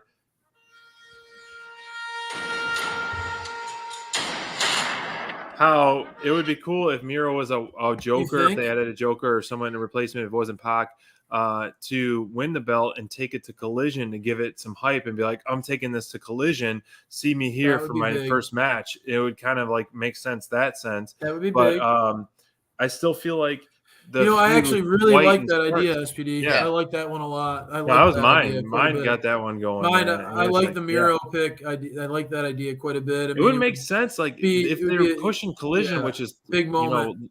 4 weeks away, less than 4 weeks away. They need to do some kind of seed planting with that show. With so many eyes on the pay-per-view, they need to do some. Miro would definitely bring that, and he would. I mean, I like that idea a lot, actually. I mean, quite a bit. I think that makes a lot of sense. Better than the Pac one for now. It is. That honestly is better than Switchblade winning it, and I like what I see out of Switchblade right now. I think that those guys are a lot of fun, but I think Miro would bring a whole different level of hype. I didn't even think about Miro. That's a wild card that would totally change the game. It would be if they're doing wild card. They're not even doing wild card. Though. Yeah. But somebody's got to get could get beaten up. Yeah, that could happen. Absolutely. Here's the card, guys. I mean, it was. I know you joined late, Crayfish, but it was always great having you. Heck of a show, man. This is a pretty stacked card, and I've been excited for this for a little while now. So I can't wait to be sitting on the couch and drinking a couple cold ones, watching this. Yeah. Very soon. Good balance. Yeah. And a lot of things, you got to text me a couple of your choices, Crayfish, but I got most of them written down. You just made the list. And I think so. To me, I want to know real quick as we wrap it up. Match of the night. My match of the night is going to be Anarchy in the Arena. What about you, Mind Runner? Ooh, yeah. I think Anarchy in the Arena is going to be the match of the night. It's going to be hard to steal it from them. There are going to be so many tremendous matches, but that's taking the cake. You got to place that somewhere really gingerly, because whoever follows that is going to be in a tough spot. You almost have to put the weakest match in between Anarchy in the Arena and the Four Pillars. You know what I mean? And I don't know what the weakest Anarchy that late. Well, you're gonna need to do a lot of cleanup crew. Well, I don't know. I mean, because here's the thing: you also got to keep it far enough away from the Jericho Adam Cole feud. You know, because that's also going to be all over the place. You know, I think Jericho is going to start. I think Jericho match is going to start. I think that makes a lot of sense. Yeah. Jericho usually has been starting a lot of pay-per-views. Then you have like the crowd that's going to pop really good when Adam Cole wins, because it's going to get the crowd going and feed them into like. You think Adam Cole's going to win, huh? Oh, hey, go back and watch, bro. What we said. Yeah. And then Jericho's winning that match. Yeah, I think there's going to be I think Sabu's going to turn. I think Sabu's turning heel on that match. No, right. He's helping Jericho out. Who do you think helps? Like, I mean, it's easy. Like the battle royal is kind of like an easy buffer, so you could put that like after Anarchy. Yeah, or Jade versus Taya. I mean, or I hate to even say it, like the tag team match, like. It's got a decent build, but it's not like it's not going to be one that, I don't think. Okay, here's the thing. That's been a fun feud. Been really fun. Yes. And I actually really like. I mean, you and I both have joked around about this, but like Jeff Jarrett's a lot of fun on TV. He's just great. It's so weird that you like. He's actually fun. He's great. You want to hate. You want to hate Jeff Jarrett being on your TV at 2023, but he's still really fun. He's still great. He's doing great. He and Lethal are fun together. But I think Sanjay Dutt used to wear the overalls more. I think that would be fun. But that match, those wrestlers that are in that match are not going to have a type of match where the crowd is going to be exhausted. In my opinion, like it's not going to be like a match where you just like a ton of high spots and like maybe they'll surprise me, but I think it'll be more of like that match will be more of a cool down match. I mean, it'll serve its purpose. it'll have some emotional stuff with Briscoe in it, and like what's he gonna do, and it'll keep you interested. And it'll be a technically very sound match. I mean, Jay Lethal's a very technically sound wrestler. FTR is as good as it gets, but they're not a bunch of high spots. You know, it's not going to be an exhausting match as a fan. It's one you can just kind of sit back and enjoy the show. Where some of these other matches where you're going to be like, you know, going crazy. I mean, I fully expect the Pillars match to be a lot of moves where you're just like, holy shnikes, I can't keep up with Sammy and Darby and Jack. All those guys, their offense is so fast paced and high spots. This is not going to be like that. So that could be a natural match.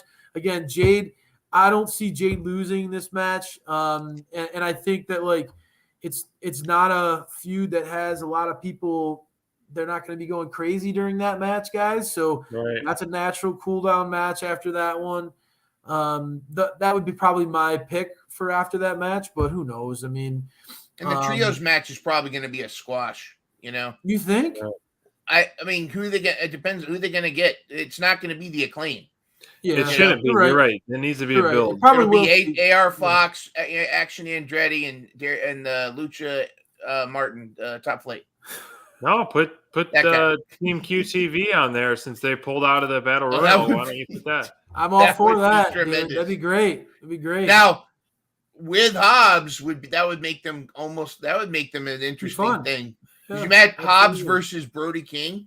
Yeah, that's a good visual that I would like to see. Night. That would be tremendous to see. Yeah, agreed. Yeah, match of the night for me, I think like it will be very tough to beat Anarchy in the arena. But I mean, you know, the one that I think I'm most excited for, and I think, you know, has the ability to really be compelling from a storyline perspective, and I think surprise a lot of people in the ring. I'm really excited for Jamie Hayter versus Tony Storm, guys. I mean, I'm really, really excited for that match. And again, is it going to be this bloodbath and this crazy thing like Anarchy in the Arena is going to be? Of course, Anarchy in the Arena, I think, has the amount of talent, the show, the stakes that is going to be a match that you remember leaving this one. But I'm really excited about Tony Storm versus Jamie Hayter. I think their styles complement each other so well in the ring. They're both so impactful. They sell really well, both of those girls. They both go full go in their matches. I love this story with the Outcasts. I really, really am excited for that match, guys. That's a match that I have very high expectations for. You know, when you look at some of the matches on this card, I know that it's natural to go to the Pillars or Anarchy in the Arena, some of the big star power, but I really am geeked about what these two girls could do for this division. I think this match could be one of those that we talked about coming out of WrestleMania with Rhea Ripley and Charlotte. I think it could be that good. I'm very, very excited for those two. I think that their styles, SPD, I really do. I think their styles play super well off each other. I'm very excited. I think it's going to be a surprising match to people who give them a chance. I really do. And I think it has the story. I think it has the backdrop to it too that the women's division hasn't always had. They've done a very, very nice job with that feud. I'm really into it. Man, I can't wait to text you guys and talk to you guys about this whole card as we're watching it tomorrow night. It's going to be very interesting. And, you know, hopefully the landscape changes in a good way. You know, 7 titles are on the line. Potentially, I feel like all 3 of us seem like, you know, 2 are going to be changing hands, potentially 3. The rest of them are pretty locks. But it's great chatting with you guys. I miss it. Miss chatting with you guys. Awesome. The Dukes are back. Fun. We can always do a post show, SPD. I threw it out there, so this was a lot of fun, guys. Not tomorrow night, because it's going to end at like midnight. It'd be late. But this was a lot of fun, guys. Thanks a lot, Mine. I appreciate you holding down the fort. Thanks for letting me crash the party, fellas. I had a lot of fun. Like a heel run-in. I got hit with a chair. You know, I brought the chair and everything. I like it. No, you brought the mock shirt in as a heel run-in. I love it. A scalded dog. That's going to be a lot of fun. Dude, I know that match is going to have so much blood. Make sure you have a blankie next to you. You can cover your eyes, okay? I'm going to bring a blankie. That's going to be a bad one. That's going to be scary for you. Barf bring bucket. some tissues, Cray, when MJF loses to Darby. Dude, I would be, dude. No, if Darby wins, I know you've taken over now as the conductor of the Darby Express. It's your mantle now, but I'll be on board for sure. I think it does as much for MJF though, because I want to see MJF lose his shite. It would be fun to see Jack Perry cost. Jack Perry would cost go MJF. crazy for sure. That would so be fun. Yeah, it would. It would be really fun to see Jack Perry be the one who caused him to lose or something, and then him just want to like absolutely torment Jack. That would be fantastic. I like it. Well, all right, fellas, this is a lot of fun. We'll make sure that we do try to touch base again. Like, this is AEW has a lot on the horizon that is exciting, that I think there are going to be more opportunities for us to get together and chat about some cool shows. Absolutely. Some potential returns. Collision is certainly going to have some new folds or changes to the landscape, SPD, as we like to Lots talk of about. landscape changing. So the landscape, this is the time of year, guys. It's Memorial Day weekend. Put the mulch out, change the landscape, do it up. Yes. All right, fellas. Nice to chat with you guys. Shout out to Lou from the Bronx. That's my brother from another mother. Lou! Trash. Lou! And check out Mental Health Mondays on my channel as well. I focus on mental health. Mental health matters. It's great conversations. I had a great chat with Ruckus and on his using his ADHD to focus on his on using that for his creativity. Great stuff. Check it out. And at some point, I think I do need the Dukes on at some point to chat with them about mental health, especially after this weekend when Darby gets the title. And that'd be great. Yes, we were happy. We'd love to join for sure. Yeah, that'd be a lot of fun. We both could bring different things to the table for sure. I think we could talk through that stuff. It'd be great, man. Let's arrange it. Yeah, let's do it. Awesome. Thanks, Mine. Appreciate you, man. And thank you all for joining us. Whether you were with us live in the chat or you're hearing us on Apple, checking us out on YouTube, we really appreciate you guys hanging in there. I know it's, we check in every now and once and again now, but the AEW is certainly a lot of fun, guys. And like I said, I think that there's going to be a lot more shows coming up soon where we're going to want to chat. So it's been really cool, guys. Thanks a lot, guys. I hope everybody enjoys the show tomorrow, man. It should be a lot of fun. It's going to make our nipples hard. Yes, it is. Daddy Magic. Daddy Magic. We need the